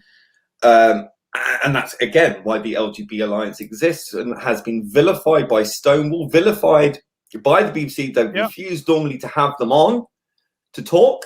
They were told that, I think Ofcom said that they were in talks with the LGBT Alliance to get their perspectives. LGBT Alliance said no, they weren't, so they lied. Yeah. So what did Ofcom do? Ofcom is now withdrawn from the Stonewall scheme as well. So it's the whole house of cards is collapsing. But all this woke shit, all this rainbow crap has really sort of exploded now into a big rainbow mess. And hopefully now this will, Stonewall hasn't been what it's supposed to have been for a long time now. A lot of gay people. That's one of the reasons I stayed in the closet for a long time, because of what was happening at Stonewall. Like, I'm not coming out, not yet. No. I don't blame you. Yeah. Oh, he's back. Yeah. So there I was reading the article away, and I didn't realise that StreamYard had actually kicked me. But what I was saying was, this is an organisation that, after he died, had a celebratory night celebrating this man's achievements, and they knew that this guy was a paedophile, and they went ahead and did it. And now they think that they're the organisation that have the right to do this TV drama on the biggest, probably the worst paedophile that ever stepped foot on this planet. This man, it says 500 victims, by the way, over 500 victims. There's more than 500 victims. This has been going on since the 50s. But will they address who he worked for? That is the thing, right? That's the put that in there. I bet they won't. I bet they won't. No, I just find it highly distasteful anyway. You're re-traumatizing victims. Yeah, it's tasteless. But let's be honest, 10 years is not long enough. It's not.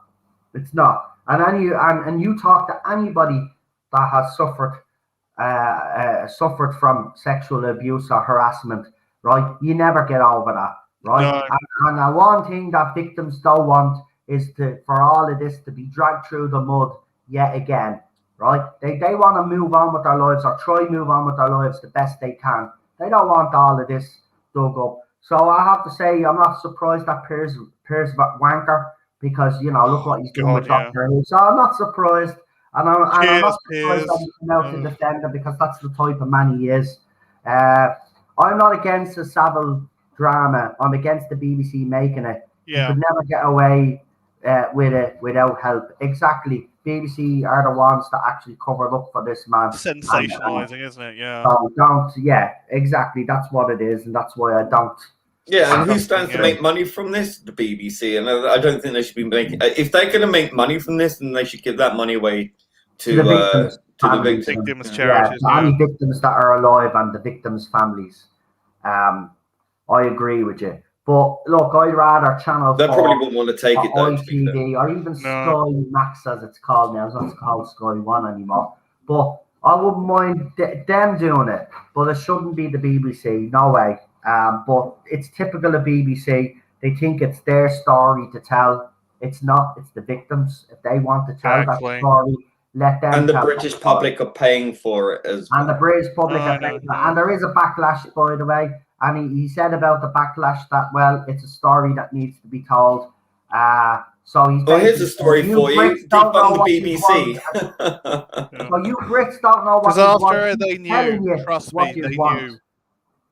I don't know. I'm not going to watch it anyway. I've watched the documentaries. I know how depraved that man was.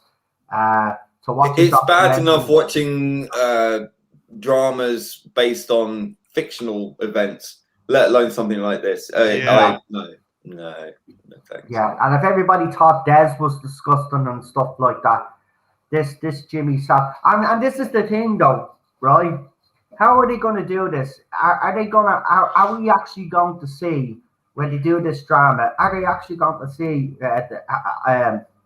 Steve Coogan's character who's playing Jimmy Savile? Are we going to see him doing inappropriate things within the show? Or are they just, how are they going to see? This is the thing as well. Do victims really want to see how they were abused on TV? I don't think so. Personally speaking, I don't think so. My wife is big. She thinks it's absolutely. Well, have they even bothered to ask the victims, like, you know, the ones that survived? That is, I mean, like, have they reached out to them? You know, I mean, it's ironic, isn't it? Like, considering how much sensitivity training that the Stonewall organization has given the BBC, yet this isn't like sensitivity training. This is where's the sensitivity training here? None. Non-existent. Can't say anything bad about the tea, but if you know, but Jimmy Savile, that's fine. You can do what you want. Yeah, that's inconsistent, really, isn't it? Quite honestly. Yeah, I just thought I'd bring that up because I have been covering it. But Piers Wenger has responded to the criticism, and he has said this is a story. Oh, he's an odious twerp. And in how editorially great is it? Piers, just want to say this to you. If there's a backlash, Piers, it means that the British public aren't hungry for this. So you really want to actually take a step back, listen to what your audience are actually telling you, and actually act on it. But you won't, because you're a moron, just like the rest of the people that work at the BBC at the moment. These are all a bunch of morons. It's only been 10 years, and you think that this is your responsibility to tell this story. Yeah, the very same organisation covered for this man for decades. Even when they were approached by some of their own staff and told, oh, by the way, he's messing with little girls in his locker room. you were told to keep it to yourselves and to shut up. It was nobody's business, right? So I have no time for that organisation. Never had really, anyway. This is why BBC are in the situation that they're in now, because when the Jimmy Savile stuff came out, they had to be seen to be changing, and they've gone to the extreme now. They've pandered to all of these idiots, and look at the state the organisation's in now. And they've only got themselves to blame because they didn't cover up for this man and other blokes as well. By the way, Gary Glitter was also on BBC premises, and he did the same thing as well. They were told about that, and they kept shut about that. Johnny Rotten is a man that is praised now, but he even says he doesn't want the praise. But back in the 70s, he did a radio interview on BBC, which they never aired to the public. And he came out and he actually spoke about Jimmy Savile and about the stuff that he'd heard and about the stuff that was going on. And what happened? He was blacklisted. He was blacklisted, and that was it. He was on Piers Morgan Life Stories, and then he came out, and Piers Morgan played the audio of what he said back in the 70s. And I tell you, that man, he was spot on. If people just had to listen to him then, the rest of the victims since the 70s, there would be no victims. But they didn't. They covered it up, blacklisted him, kicked him out, wouldn't play their music, and that was it. And that was it. And that's what they did. And this is why BBC are in the situation they're in now, because they have to be seen to be a changed organisation. So they're pandering to anybody to make them look, oh, look, we've learned our lessons. Well, you haven't. You haven't learned these lessons, because you are doing a documentary on something that you have no right to do. And I'm sorry, they don't have a right to do this documentary. It shouldn't be left to them. Fair play to ITV at the time. When BBC covered, when BBC tried to shelve their Newsnight show, which was going to expose Jimmy Savile, BBC decided not to go with it. What happened? ITV decided, well, fuck that, we're going to do it.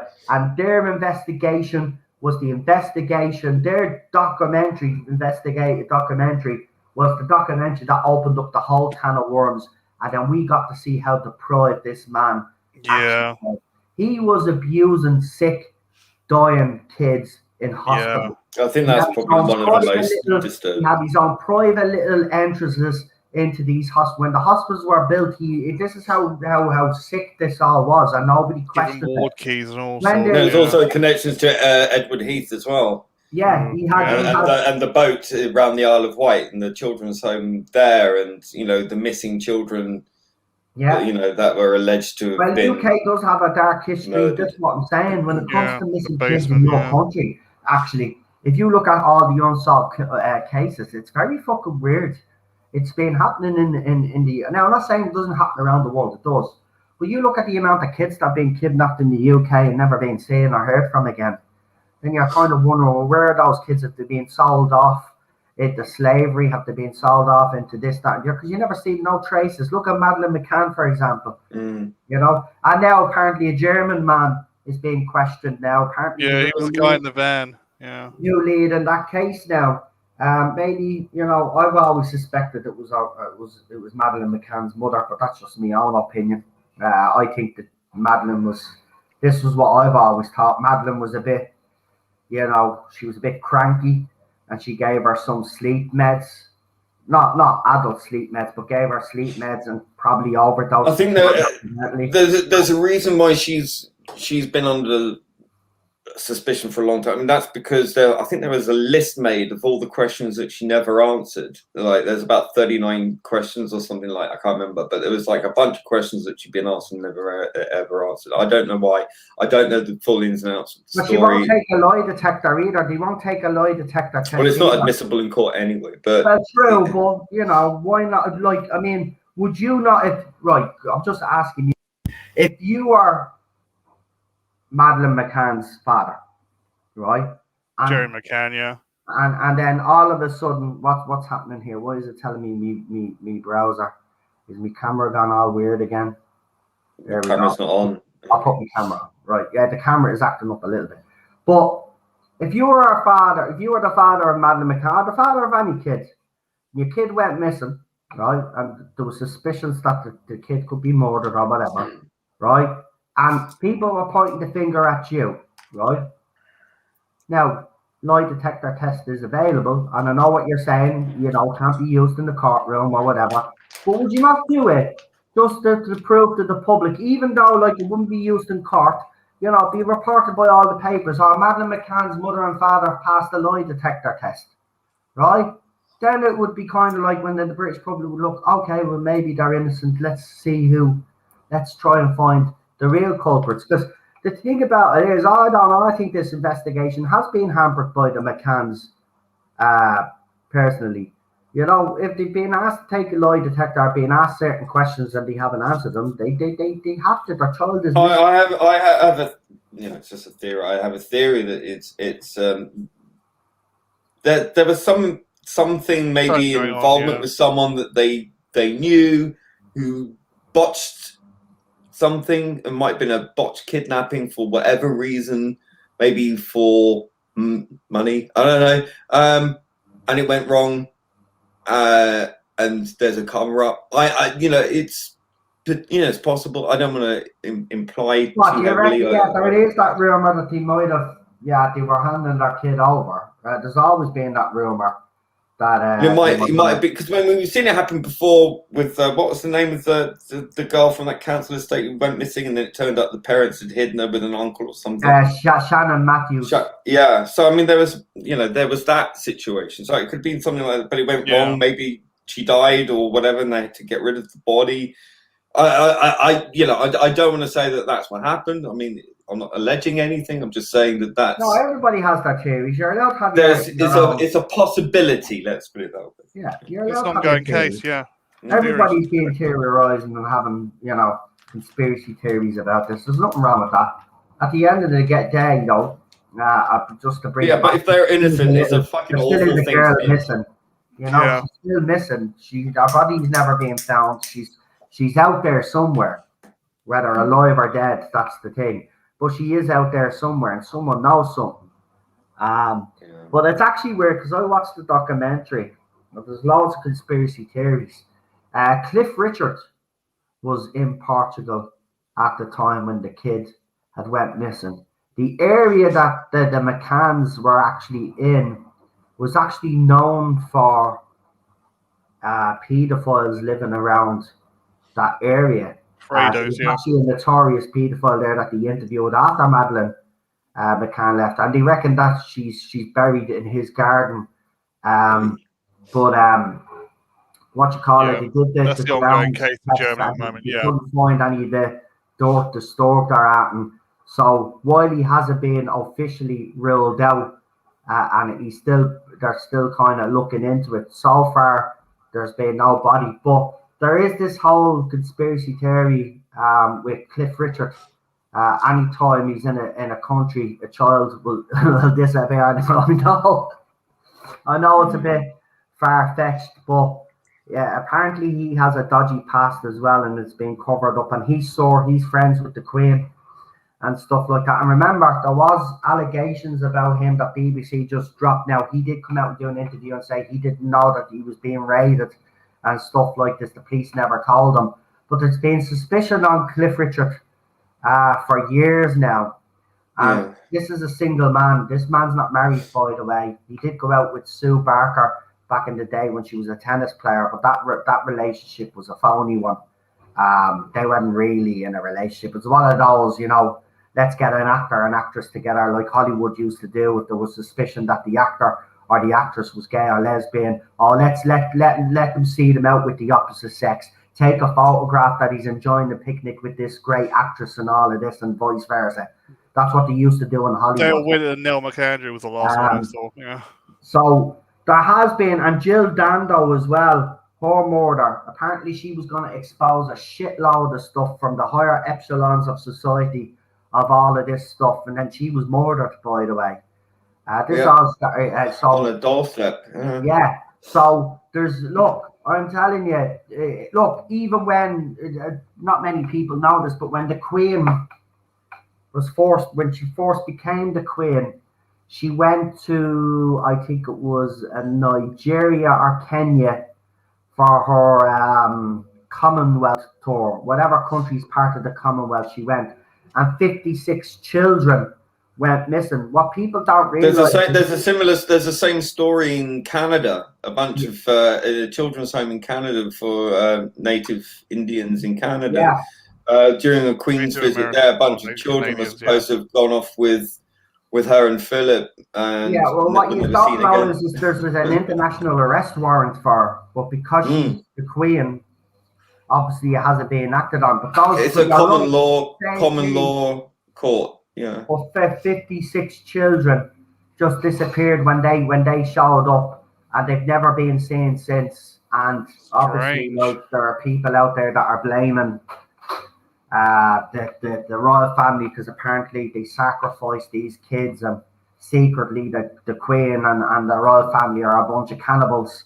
Whether you like, now there's always been this rumor that they're werewolves anyway. That's why they were werewolves. Took the piss out of them in that episode, because there always has been conspiracy theories about.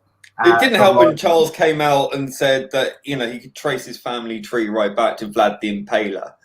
It's like, you might want to keep that one quiet. Yeah, you would. You probably would.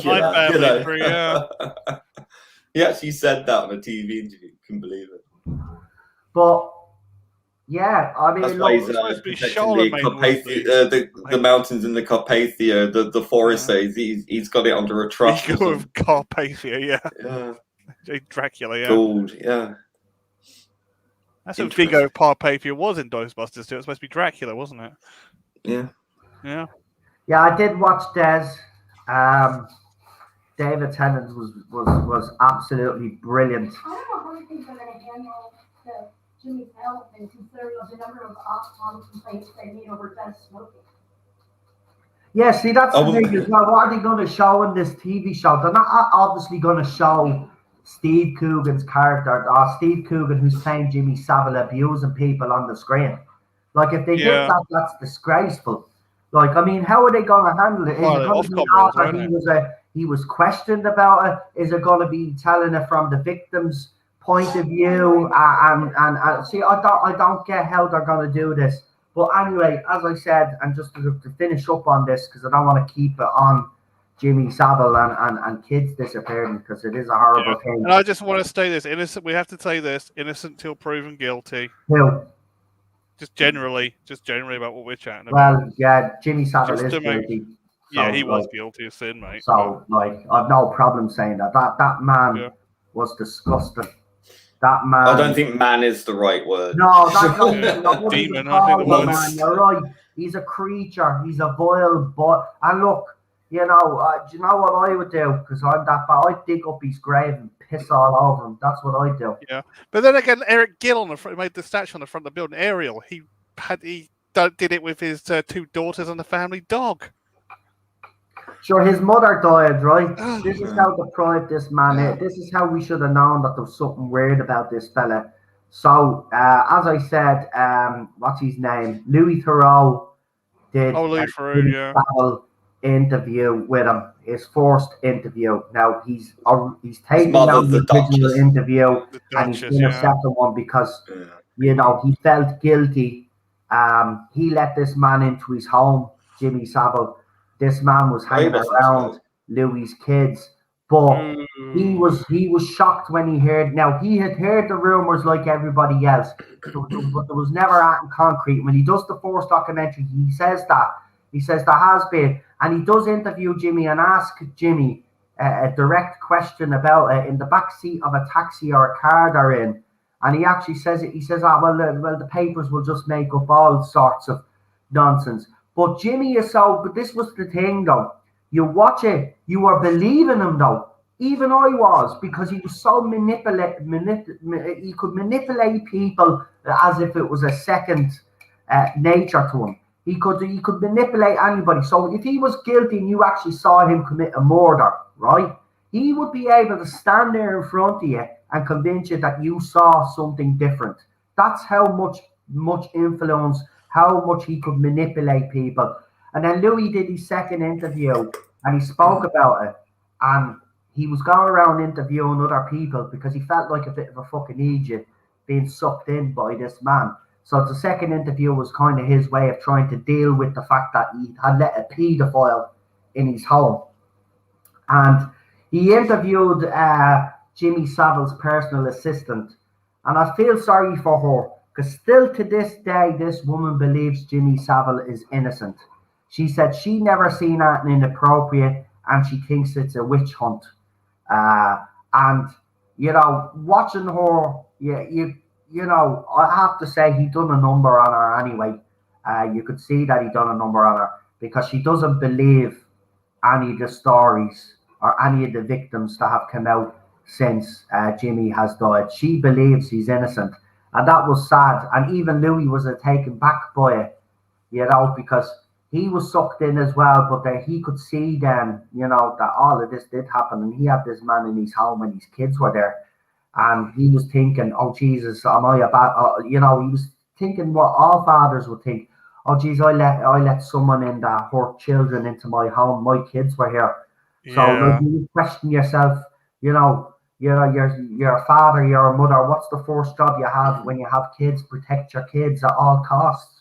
And he let a dangerous man into his home, but he was manipulated. But that documentary was weird. He was a manipulator. But that's what he was.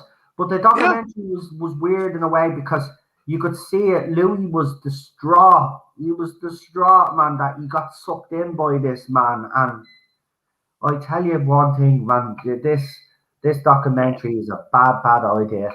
It's a bad idea. It's a terrible idea. And I can tell you, I think it's disgusting. These poor people, what they went through with this man, and now it's going to be all dug up again for ratings and money. And that's all it is. BBC ought to be ashamed of themselves. And Piers Wenger, I'm not surprised that he's coming up and backing this shit. Sure, he's backed shit up for years now at this stage in that organisation. That man should stand down and resign, actually. And anybody that's part of this project as well should be blacklisted. And I'm sorry, I love Steve Coogan. I do. Yeah. I think he's a great actor. He's a great comedian anyway, but he's a great serious actor. But this is what, if I was his PR or his agent, I'd be telling him to back off this. It's going to ruin his career. No, don't do this. He thinks it's not going to ruin his career. It is going to ruin your career, mate. And people have made the point to me, but we've had actors and actresses in Hollywood play serial killers and rapists before. This is different. This is completely different. It's a very touchy subject. Yeah. It really requires a great deal of care. And I think this is a bit exploitative, very exploitative. And I think that it's not reading the room in terms of the public who are paying for this. I just really think I would urge the BBC to reconsider. This is a subject for another 20 years' time. Really. Well, Piers Wenger obviously doesn't have the pulse of the nation, because he certainly does not. No, he's. You'll say it's editorially brilliant.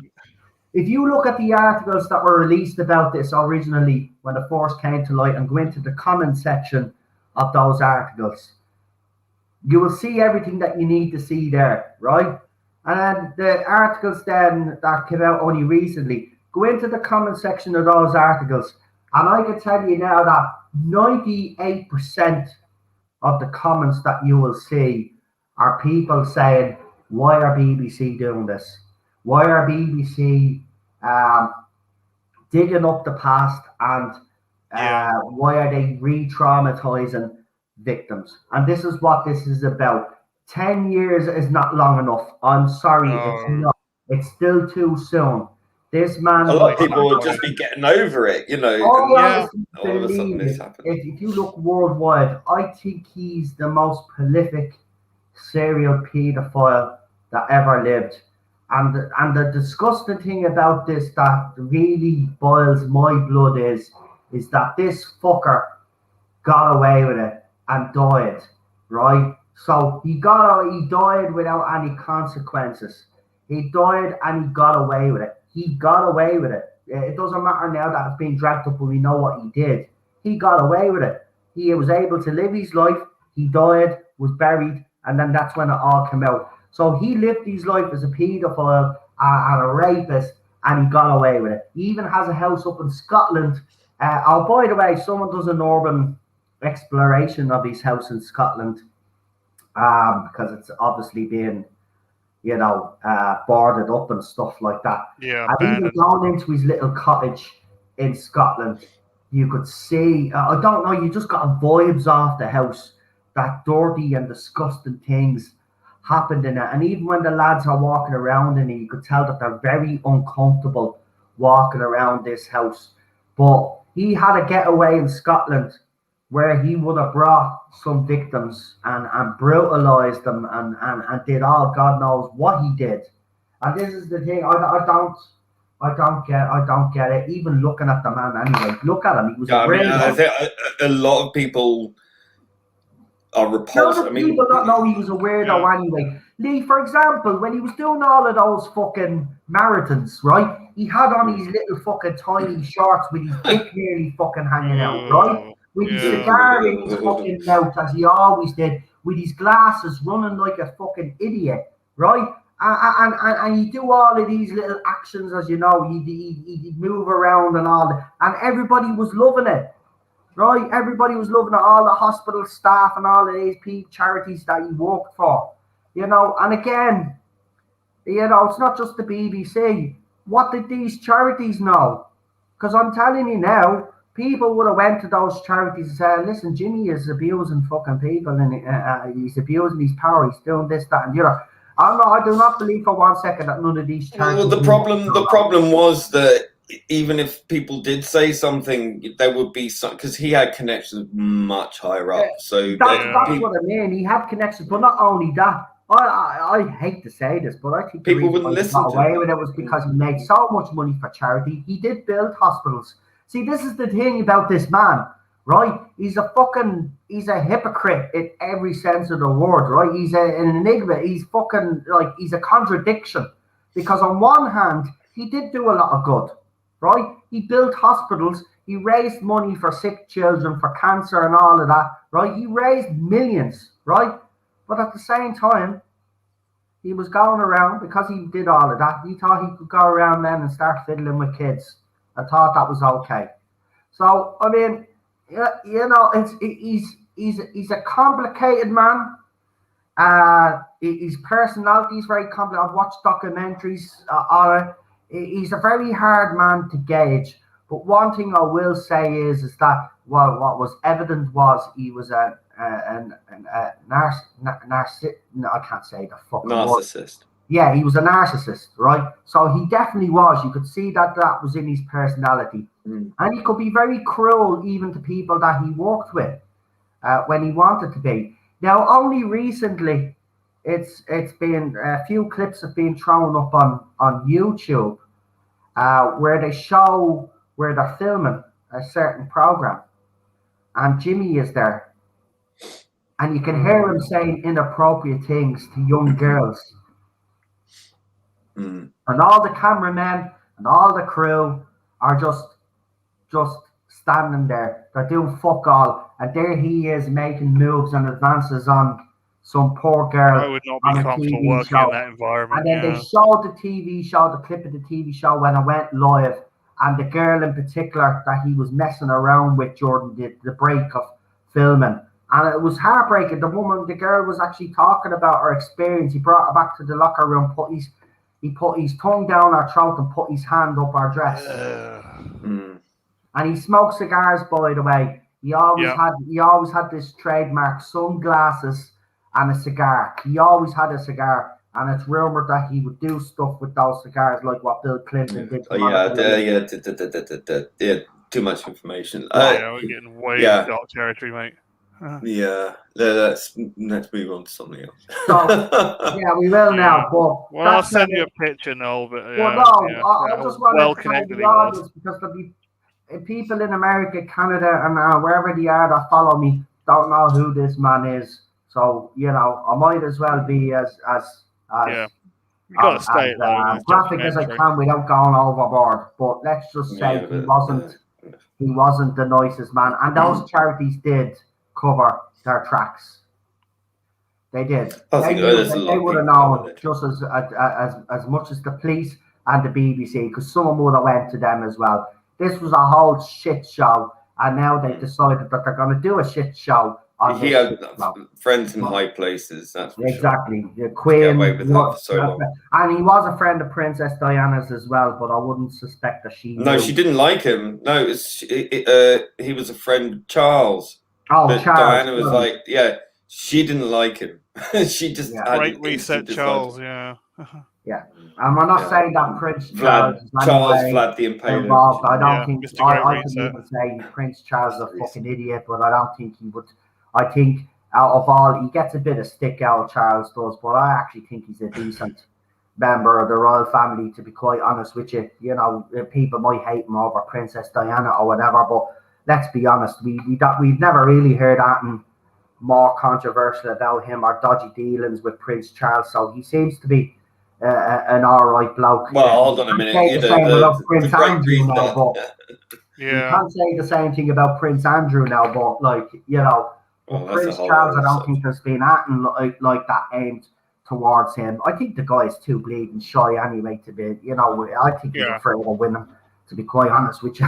Anyway, Prince Charles has always been a bit of a softie. So, yeah, look, Leah's right. We'll move on now anyway. But I just thought, just for anybody, now can we talk about but Contact is not just about Doctor Who, Michael. On this Friday night show, we talk about everything and anything. It's not exclusive to Doctor Who. And we've already actually spoke about Doctor Who. Jodie Whittaker was on the Graham Norton show, and there's nothing new to really talk about Doctor Who. So that's why on a Friday night, we talk about different stuff. We at the start of the stream, we spoke about Chucky. And we've been speaking about other TV shows as well. Lee was talking about the Squid Game or whatever it's called, and stuff. So it's not exclusive to Doctor Who, this stream. So there's nothing else to talk about. So let me see. Hold on. John Bishop. New Hellraiser. That's coming out soon. New Hellraiser. It's going to be based more on the Hellbound Heart, though, than the movie. So it's going to have a female. No, it's not. Well, it's I know. Yeah, trans. But they want to make it more true to the book. I think that's the thing. I mean, Andre was on about Midnight Edge, did a great review of it. Right. So you want a bit of Doctor Who news? Here's a bit of Doctor Who news for you. John Bishop was on Series 14, and if Dan will be staying on with the new Doctor, I don't know. Where there's a regeneration, the new Doctor might go back to old characters or whatever. So again, I don't know what I'm allowed to say, but my character's not dead. That's one thing. So John Bishop's character doesn't die in Doctor Who. So there you go. There's your Doctor Who news. Right. Oh yeah, and you know, PD's just sending me a photograph. So Jimmy Savile there with Tony Blair. Yeah, so we'll say no more there. But that's how I'm saying. Sure, even Louis said it anyway, because when Louis wanted to do the first interview with him, Louis had actually said in the documentary that Jimmy Savile had went and made phone calls, and Jimmy Savile was able to find out what Louis had for fucking breakfast. That's how well connected this man was, right? Jimmy was, right? He even asked, was this man all right to be the one to do the interview and all of this? So Jimmy Savile did all his checks on Louis before he gave him the go ahead to do this interview. This is how, so he made phone calls. He actually says it to Louis, I made phone calls to check you out. Apparently the trailer for Doctor Who's dropping in an hour. I don't really. You're releasing a trailer at 11 o'clock at night. Who said that? It's the Doctor Who Twitter. No, the official account. Yeah. The official account is saying that there's going to be a trailer in an hour. Well, they posted a GIF of Jodie Whittaker saying 1 hour. So. Right. Well, then what we'll do is we'll finish up this stream in a few minutes, and then we'll come back. And I'll do, now that I'm on camera again, Here we go. Watch. I'm on camera again. All the excitement. I can't contain myself. Oh, I'm so So what excited. I'll do. Oh, look at me here. Jesus Christ almighty. What am I at? Right. Anyway. Jesus, long hair. Women. Anyway, Yeah. what we'll do is that we'll finish up in a few minutes here. Then what I'll do is then if there is actually going to be a trailer, I will do, now that you could see me on camera and see how either distraught or happy I am, we will do a reaction. Do a Jodie face, Noel. Do a Jodie face. We'll do a reaction to the trailer. Maybe I'll just come on like this. Yeah. Jodie face. Like the whole way through. So a trailer, wow, all the kids are in bed. Well done, BBC. Let's give them a round of applause for being fucking ridiculous again. Jesus Christ. You also sushi, you get raw fish. You get the impression they don't want anyone to watch this thing. Well, what are you aiming to? Who are you aiming the trailer at? Also, adults, we don't give a shit. We don't care. Did anybody watch They really don't want anyone to watch anything of this thing, do they? No, they're trying to kill it, aren't they? They really are sabotaging bag. They're sabotaging it. So there's already rumours, apparently, which I don't believe anyway, that they're going to announce the new Doctor imminently. It's not happening. It's not happening until 2022. Why would they actually announce? It's too early. Way too premature. When Series 14 hasn't even aired yet. And as I said last night, if they do that, right, well then they're trying to bury this current. They're trying to kill it. Yeah. Why would you announce a new Doctor when the current Doctor is still in the role and we still have to see the end game for this current era? It makes no sense whatsoever. But look at everything at the BBC lately has made no sense. The announcement of RTD still to me is weird. So I reckon it was going to be leaked because that's the only thing I could think of, right? Because if I was a cynical person, I'd say, well, this was done deliberately to bury this series.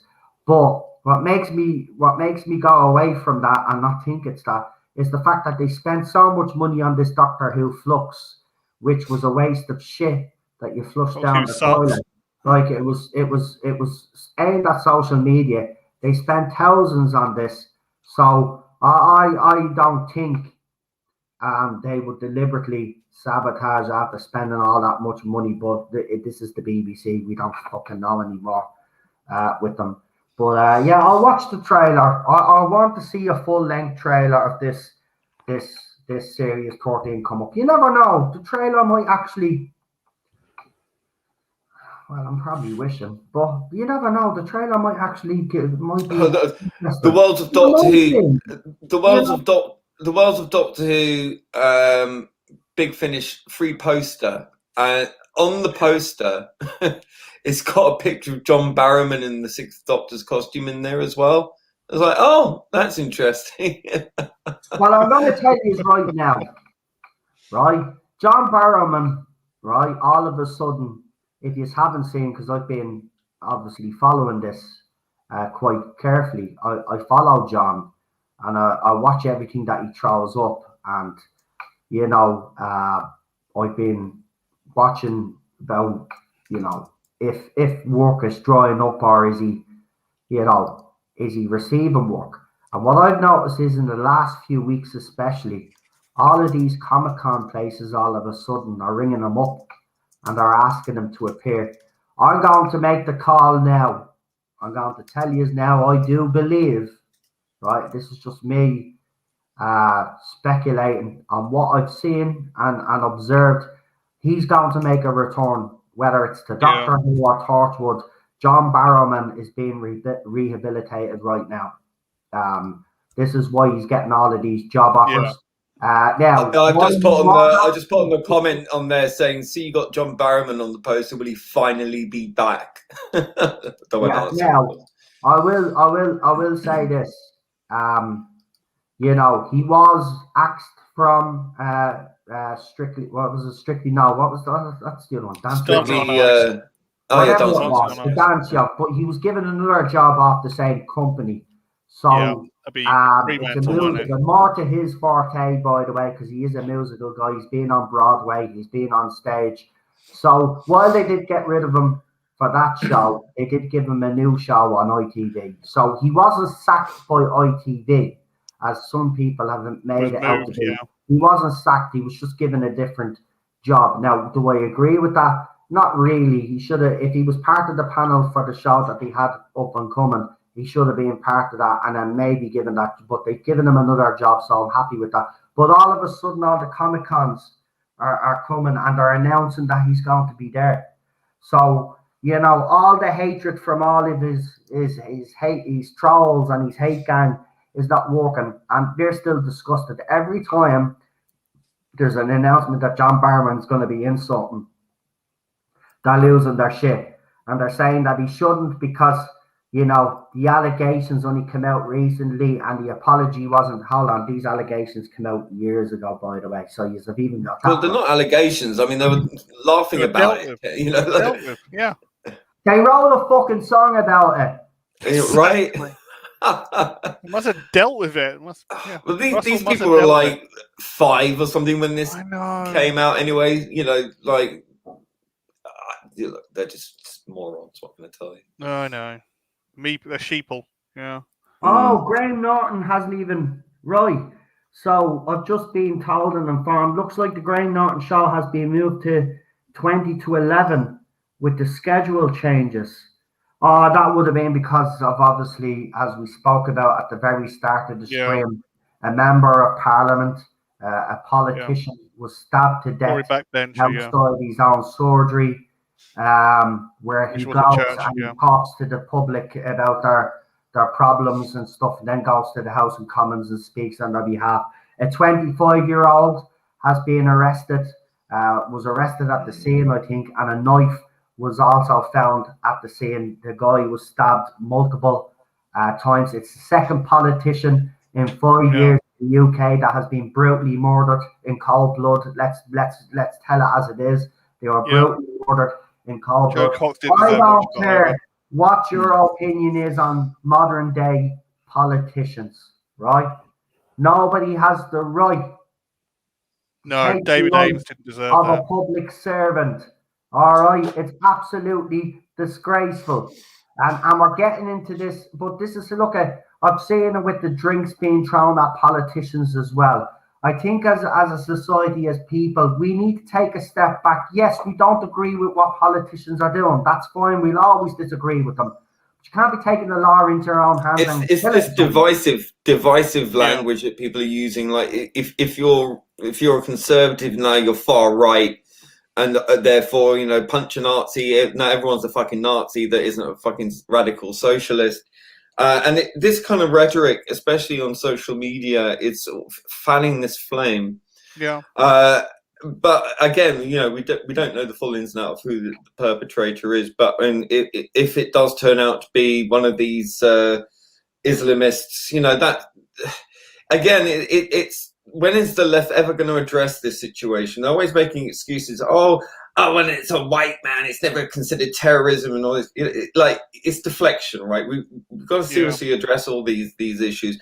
But by all accounts, you know, Amos was a very nice man. I mean, my only sort of recollection of him is back in the 1990s when Brass Eye did an episode called Cake, and they made this made up drug, right? They even said it was made, and they got him to read. They suckered him in because back then virtue signaling wasn't a thing, but it was basically that, and got him to read this script about this fake charity to stop this drug. This giant yellow drug called Cake. It's about the size of a plate. Size. Yeah, right. Neil Fox yellow pill, right, the size of a, and he's holding it. And the charity was called Fucked and Bombed. And they got him to read it. And apparently he was really taken aback, and he actually brought it to the Houses of Parliament. He raised it in the question time in Parliament. And of course, it was a big big hoo-ha about that because he fell for such a patently obvious joke. Yeah. And it ruined his career for a long time. Then he did some sort of comeback, and and it's sad because he seemed genuinely a nice guy, just very. That's the one thing that came across for me when I've been watching the news all day today. That people, even on both sides of the house, people were saying, and it's funny that you bring up that little story where you said he got tricked by a thing, because that's exactly what it's on he was. YouTube. You can find it. Yeah, he was so funny. passionate It's very funny about things like this. He was an animal lover as well. But the thing about it is, he was one of those few politicians that actually did care about his constituents. And it came across, there was a lot of emotional people, as you can imagine, in his constituency when they found out what happened. But this is what the guy looks like. And this is my favourite photograph. This is the photograph that they've been shown on the news. And it just sums up the man. He was a Catholic man, by the way. He had a big family, 5 kids, and a wife. And there he is outside the House of Parliament. Some American journalist or New York Post or whatever it was, New York Times woman made a joke about him, something about his surname being, it was like because Ames. He was an Ames. Yeah, it was really tasteless. I mean, it's, I mean, we'll make any jokes, but you don't put it on Twitter. They've identified the guy who's murdered him, not his name, but it's a 25-year-old Somalian man. So it's exactly what, as GB News said. The counter-terrorism police come in. As soon as they mentioned the counter-terrorism police... Yeah, as soon as they said that, I was like... it's a foreign national that's living in the UK. That's exactly... Apparently a failed refugee or something. So obviously when you fail, being a refugee, you stab someone. That helps. Well, even if he couldn't help, he would have raised the issue because that's what he would have done. It's not his fault that the government that he's part of is messing up. That's his job. His job is, right, what's your troubles? Okay, I'll bring it up in the Houses of Parliament and I'll see what I can do for you. Yeah. That's what his job was. If he couldn't do anything about it, that's not his failure. That's the failure of the government that he's part of. But you can't be taking the law into your own hands and taking some guy's life because he didn't help you. There you go. There's a brass eye picture. So cake. Yeah, that was the size, and in that they had Bernard Manning. He was a good sport. They had Bernard Manning in that one as well. Yes. He was sucking in. They had Noel Evans was a different one, I think. They had Rolf Harris. Oh yeah. They're actually talking about the toxicity of politics today, and I do think that has a lot to do with it as well. The rhetoric coming from your prime minister doesn't help either. He's a fucking idiot if you ask me anyway. But again, it doesn't what happened to this poor guy. But at the same time, there does seem to be a dissatisfaction with the Tory government. And while the British public, you could tell, when one of their politicians, same with Joe Cox, it really did actually hit the British people really hard. No matter what they think of politicians, see a politician or a member of Parliament being murdered, or hear about them being murdered is not what you want to hear. It's unconscionable. This seems to be the new thing now, attacking politicians either with whether it's smoothies or whether it's with milkshakes or whatever. Joe you have no right. I'm sorry though, right? I know these politicians are a pain in the arse, but you have no right to be going and attacking getting rid of them, voting them out. Yeah. Right. I know they probably don't know what your life is like to live, right? Because they're in their own little bubble, but it still doesn't give you the right to go out and take someone's fucking life, for God's sake. Exactly. Come on. If you want to get rid of them, you vote them out. You don't go and do this. Exactly. But look, as I said, it doesn't look like it's a UK citizen. It's probably someone that has gotten citizenship from Somalia. No, it's someone who's failed to get it by the sounds. But as as the third doctor there says, when Jo Cox was murdered, they were incredibly quick to label her killer far right. Yet here, far right incel. Yeah, label him. But what they'll do now is they'll say, health issue. Yeah, but they didn't class the far right guy who killed Jo Cox as a terrorist. Yet they're doing it because he's a black man, he's from Somalia, and he's a refugee, and all this kind of stuff. That will be the rhetoric that will come out next. Probably will be, and if you get people coming out and defending this piece of shit that did this today, well then there's something fucking wrong with you. I don't care if you hate the Tory government. If you think it was justified, that's just cultural enrichment, Noel. Come on. If you think it's justified that someone's life was taken because you don't agree with policies of a government, well then there's something fucking wrong with you. Something fucking wrong with you. You shouldn't be taken. Look, we're citizens. I'm not saying that we don't have power. Of course we do. But at the end of the day, we must. I'm angry with Irish politicians here. Would I go and start slapping the faces off them or throwing shit at them? No. But I'd make me fucking voice be heard louder. Like, if they're not listening to me, well, then you speak up and you do until you're heard. That's what you do. And we don't know the full case. Obviously, it'll come out in the next couple of days what this was truly over. But if it's over something that he couldn't really help with, and this guy murdered this politician who now leaves 5 kids behind and a distraught wife. So let's send our thoughts and prayers to his family, because right now those kids don't have a father. The wife doesn't have a husband there. He's never coming home because of some fucking idiot out there decided that he was going to take the law into, no matter what his issue was, right, or what the desperate situation that he was in. You don't take a politician's life. I don't care what anybody says. Listen, I've been out on the fucking streets, right? You vote them out. You call them out. I was out on the streets because of politicians' policies. But did I go to the Dáil and start fucking massacring everybody in Dáil? And no, I didn't. I fucking fought tooth and fucking nail until I got me fucking roof over me head. Right? And I kept fucking screaming and shouting until they fucking heard me. That's what you do. That's what you do. Right? I mean, look, it's a sick world we're living in right now. Another politician in 5 fucking years. It's not right. Yeah. It's not right at all. No matter what you think of politicians, it's disgusting. Poor man. May he rest in peace. Yeah. He seemed like one of the genuine ones. And it's always the faithful backbenchers, the ones that stay loyal to their party.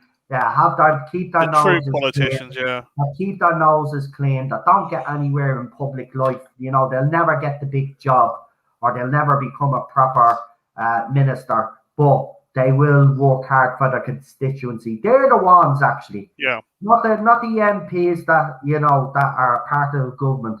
It's the backbenchers, right? They're the ones that actually do most of the work behind the scenes and connect to these communities and try help out their communities, right? They're the ones that should be given credit. And listen, I've watched loads of interviews on Sky News of people interviewing. A priest was even interviewed about him, and this priest was very good friends with him, a Catholic priest.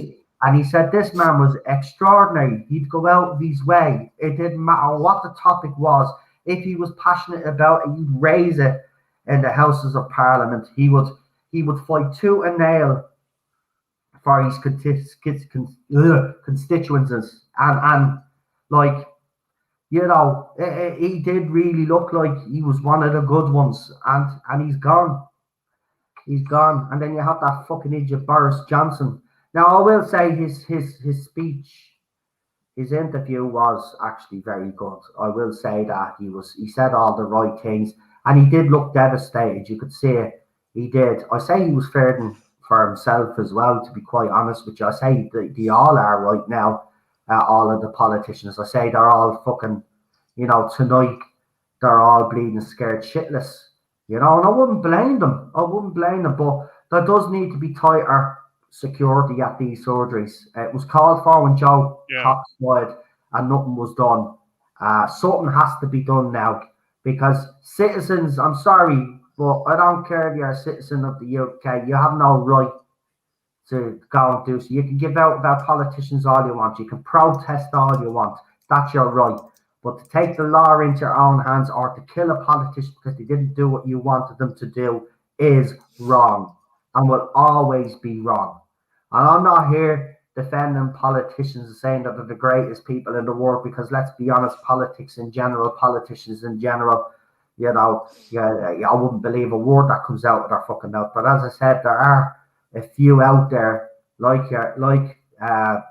Mr. Amos that do some great work, and I never really recognised that. I never really patted on the back, and they don't do it. You know, they don't expect it, but you know, it will come out the amount of work he did for his constituencies over the next few days, and I've already seen a lot of stuff and the things that he done, and he truly did seem like one of those genuine politicians. So again, thoughts and prayers to his wife and those poor kids.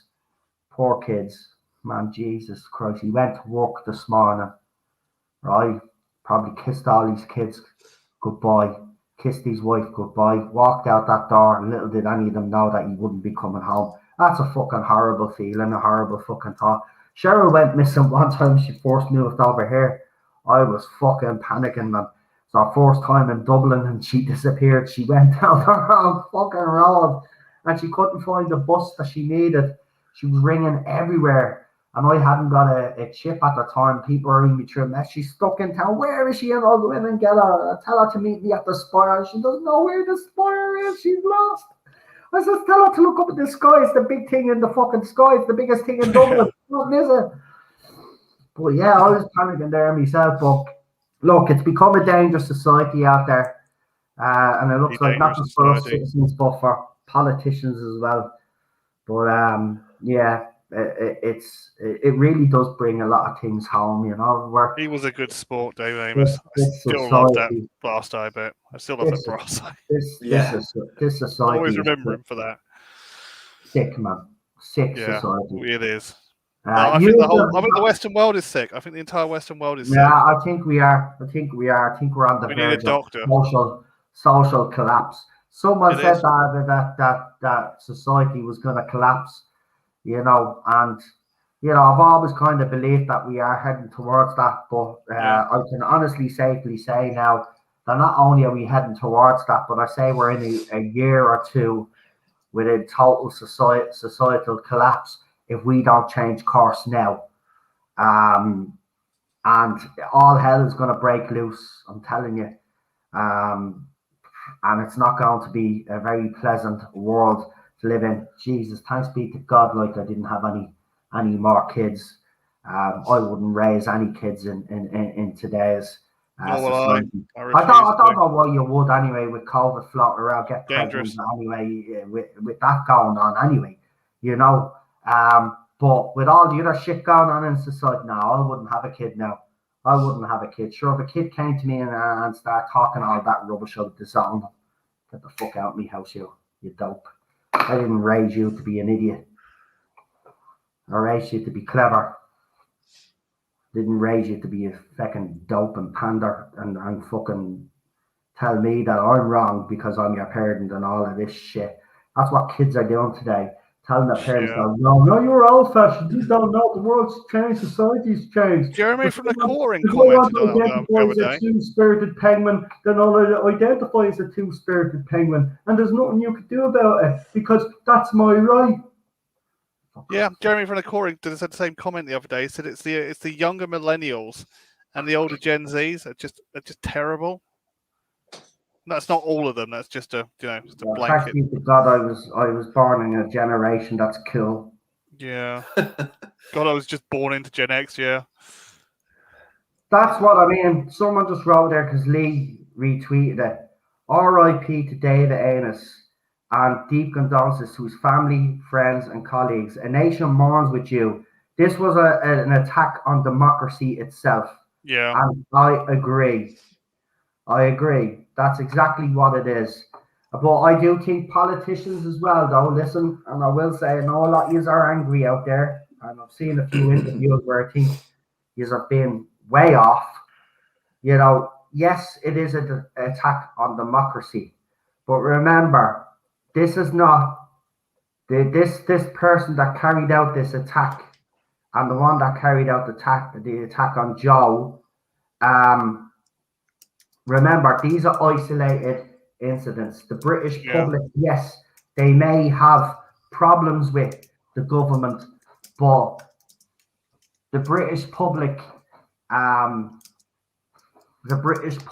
not as angry and as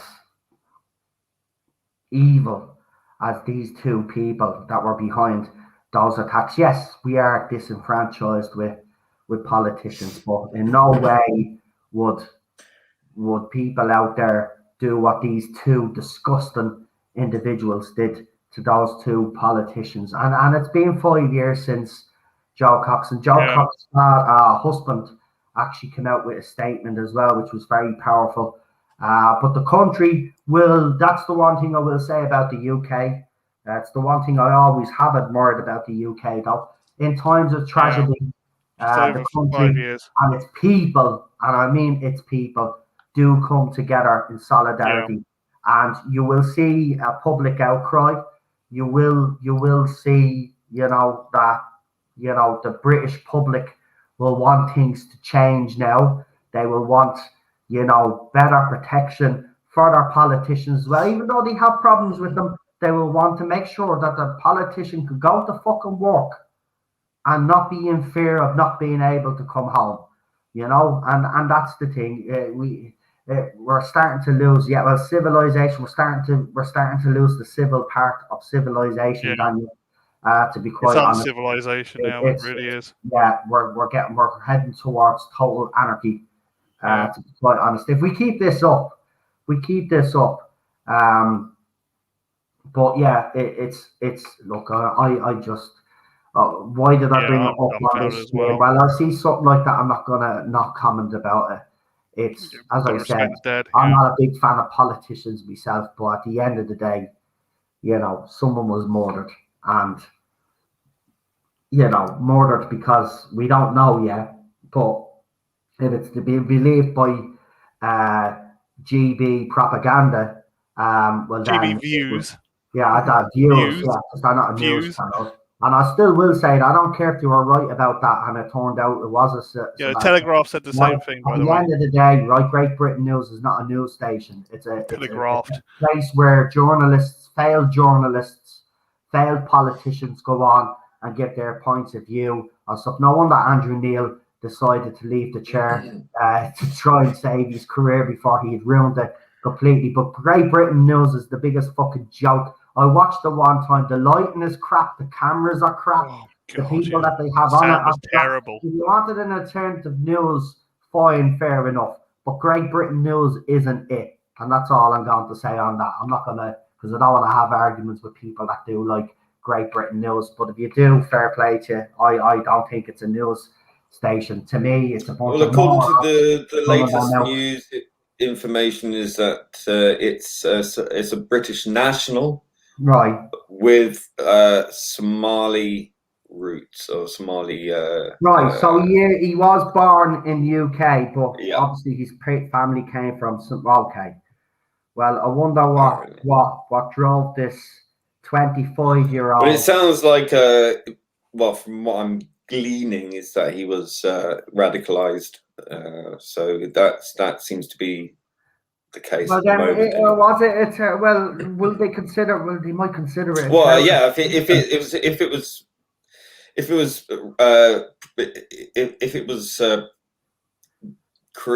this situation happened because of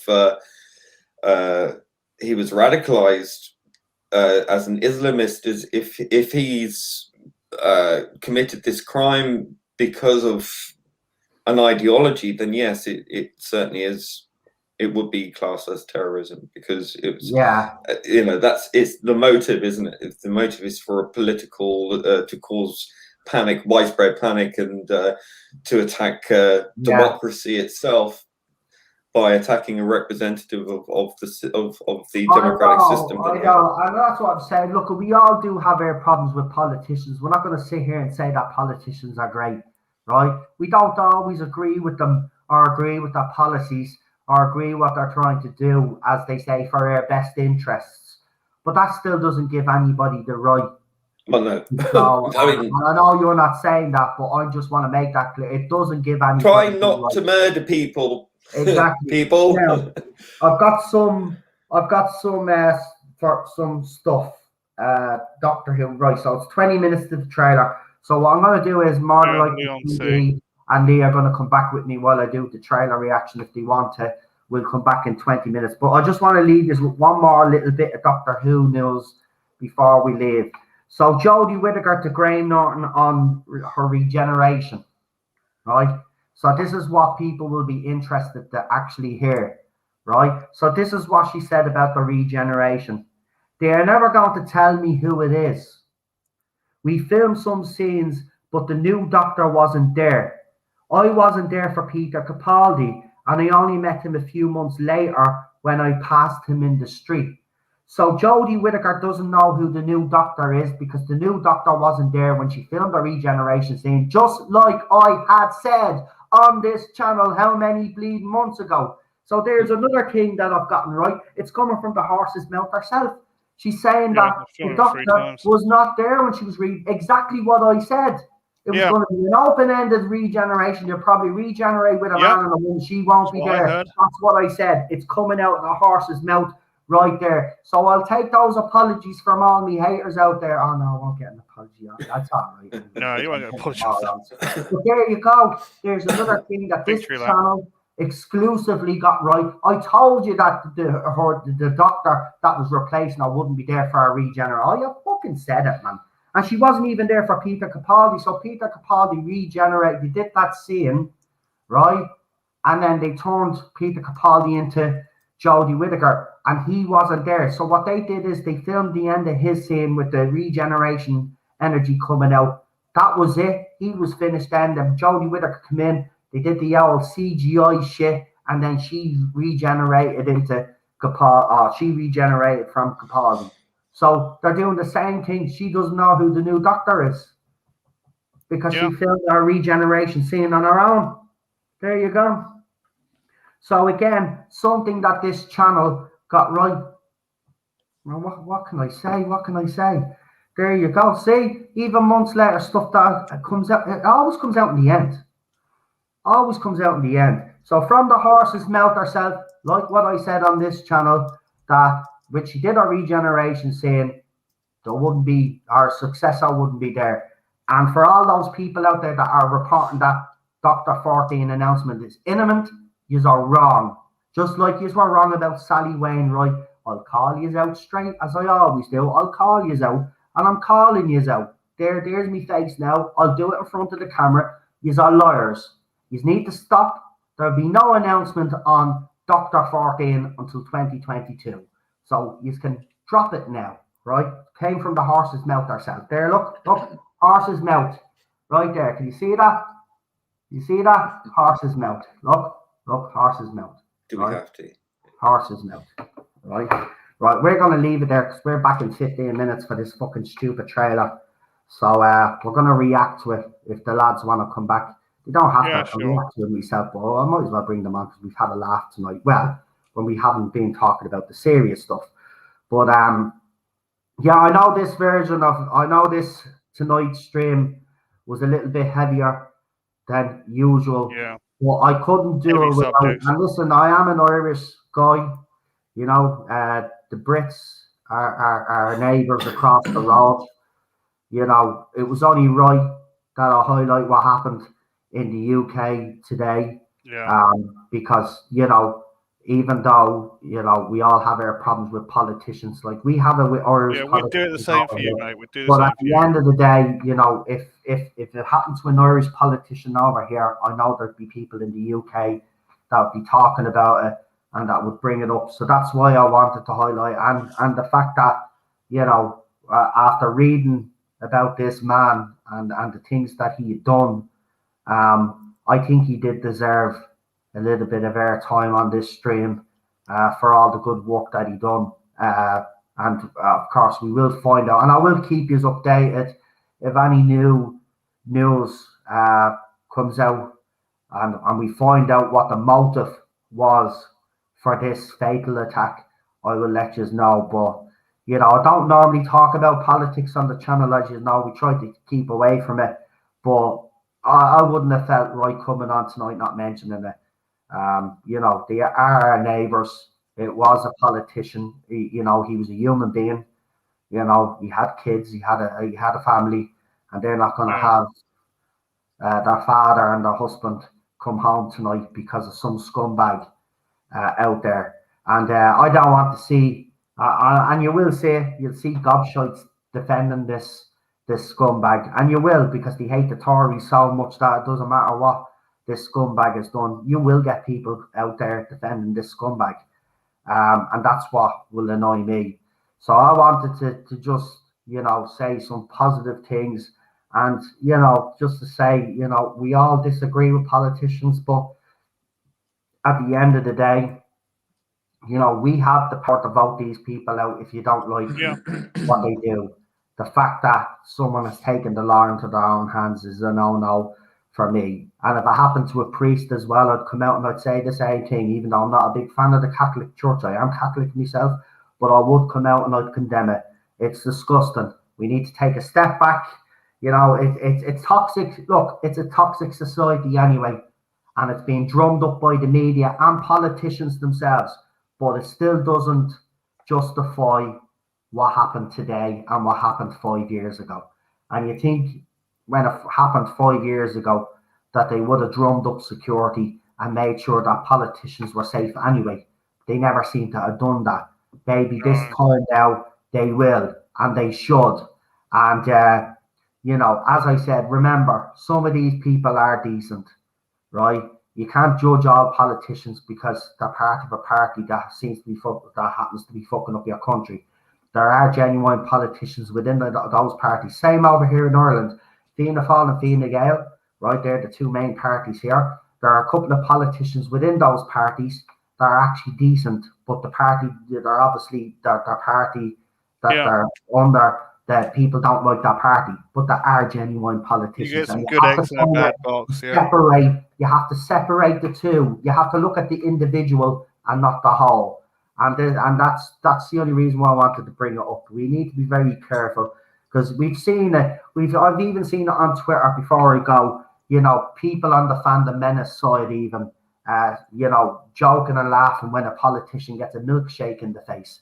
Yeah, it's all laughing, a joke. But what if that had been a cup of acid? Would you be laughing then? Yeah, see, like we've got to stop as well. We've got to stop laughing. And don't get me wrong. I put videos up here when we did for politicians being, you know, having milkshakes, and I have had a little bit to myself because I thought it was funny at the time. But now when I think about it, you know, and I said it at the time, that, well, that could have been acid. I know I'm laughing because of the milkshake, but that could have been acid. That could have destroyed someone, you know, it could have killed someone, you know what I mean? So we have to be very careful. You can be angry with politicians all you want, but you cannot resort to physical violence. And that's what I'm trying to say, you know, and it needs to stop. But we're living in a toxic society. It's being fueled by the media, it's being fueled by politicians themselves, and people probably are being backed into a corner. And maybe we don't know the whole story with this guy, right? But he probably does have a tragic story. We never know. He might have one, right? But it still doesn't justify what he did, right? He might have been desperate. We don't know. But we'll see. As I said, we will find out in the next few days and weeks, and I'll keep you updated on this. But once again, I'll just say condolences to his wife and kids, and may you rest in peace. And I'm going to leave it there. Listen, thanks for joining me, guys. No worries. I know, as I said, this stream was a little bit more heavier than we normally do. But as I said, you know, had to be said. You know me. If anything like that, you know, you know me. Anything tragic happens in the world or anything big, I'm going to address it anyway on the channel. I wouldn't have felt comfortable coming on, not acknowledging it, just coming on talking about entertainment I'm not bringing this up. This is a very serious situation. And, you know, as I said, they're only across the water from us. So we're neighbours. You know, we might have this rhetoric that we hate each other and stuff. But the thing about it is Irish and British people are very similar. And I think that's why we kind of do clash all the time. But, you know, there's one thing we are, Irish and British people. Yeah, we give out about our politicians.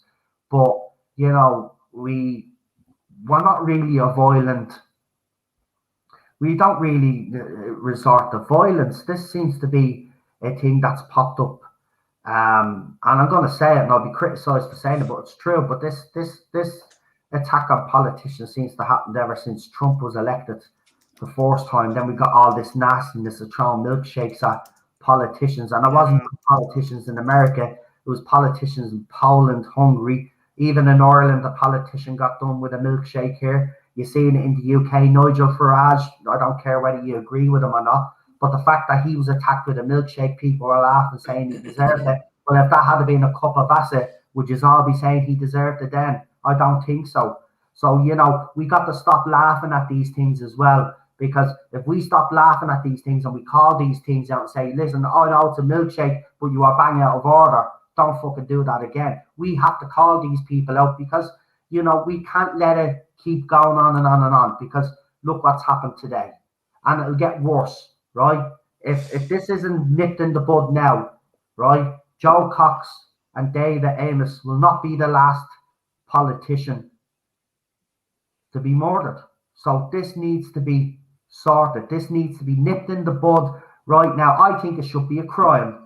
I think if you throw at a politician, I'm sorry, that's how serious I am about it.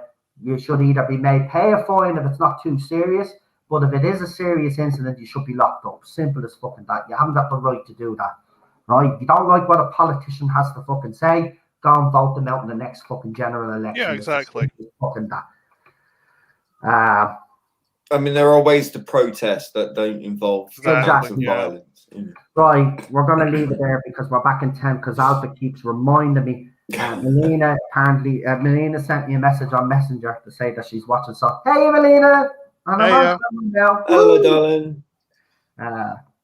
Yeah, you must have fell asleep last night because I was playing Fortnite and I sent her a message. Do you want to play Fortnite? Oh, yeah, I'm a bit tired, but yeah, I'll set up. And I was I just realised I've left my bloody phone in the other room. And then fucking day. I'll go and check my phone about 10 minutes later. And she still hasn't come on. And I said, she probably fell asleep. I told her about the BBC stuff. I said, talk to Lee about it. He knows more. Right, we're going to end this stream. I'm going to set up the new stream straight away. So actually, do you know what I'll do? While I'm here, I'll set it up now so I can put the stream in the live chat. So you can all move from that live chat and move into the next one. And we'll go live almost straight away. Now, I hope there is a trailer now, because if I put this... paused.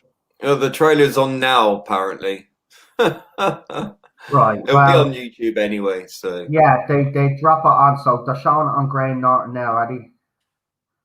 Right, so... Doctor Who... Series 13 trailer. I imagine we'll see this on torrent since I made a big deal about it on the Doctor Who magazine. So I assume that will be in the trailer. The first Series 13 teaser trailer is just a teaser. I want to see the full one. Well, I'm not. We'll see. You know, as I said, you never know. We might actually get surprised. What the flux? Where's this trailer? Well, if they said 1 hour, so they seem to be pretty so up. Do I really want to? No, I don't need to do the thumbnail. Yeah, it's Well, don't watch it. What are you watching it for? You're going to be reacting. You won't be able to react. No, I'm not. I was just checking to see if it was on YouTube yet. That's all. I'm not. Listen, I am not even bothered to watch it before anyone. I don't give a fuck. Right, I have this stream set up now for 11:05. So literally a few 9 minutes from now. Hurry up! What's going on here? Right, so I'm live. Just give me a second. I have to mute myself here because the sound is going to go all crazy.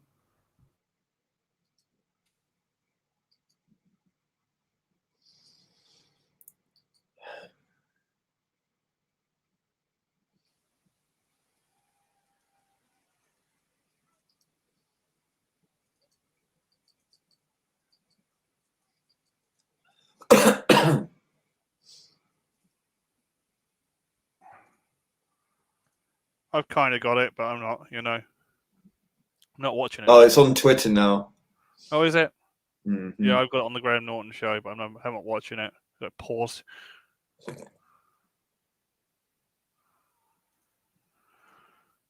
I get a better link. I will use a better link.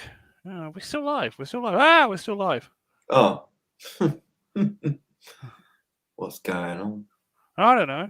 We're still live. We're still live. Everyone, we're still live. Hey, Rita, how you doing? How you doing? Yeah, we're still live. I'm just getting the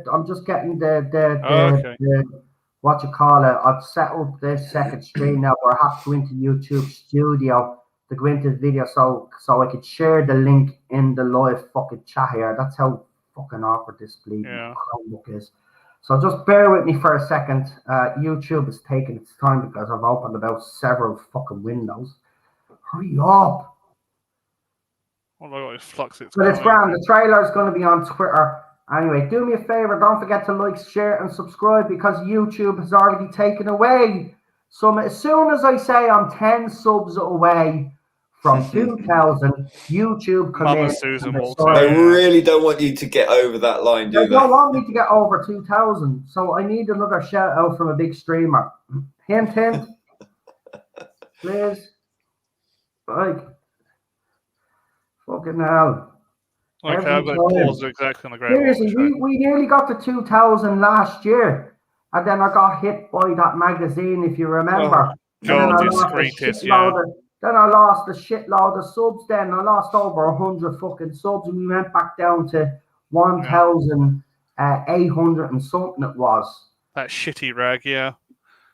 That's all I can call it. That shitty rag, yeah. Like, seriously, man. Right, here we go. They started ripping off their content creators. That's why everyone left. Finally have it now. I can finally share it to you guys. So here we go. It's in the chat. So get you our asses over there. Get you our asses over to that one there now. There you go. The link is in the chat there. So you guys get you our asses over there. Yeah. It says live in 12 hours. Watch the trailer. Don't say anything if you've watched it. It says live in 12 hours. What? The link, I've just clicked and it says live in 12 hours. I'll fix that now in a minute. Just for now, just go in anyway. It's not live in 12 hours. We're live in fucking 12 minutes. So go in. Just go in. Right, I'm ending this stream now. I'll see you over the other side. Okay. See you later. Bye. Here's the contact trailer. I'm out of here. Like, share, subscribe. Come on.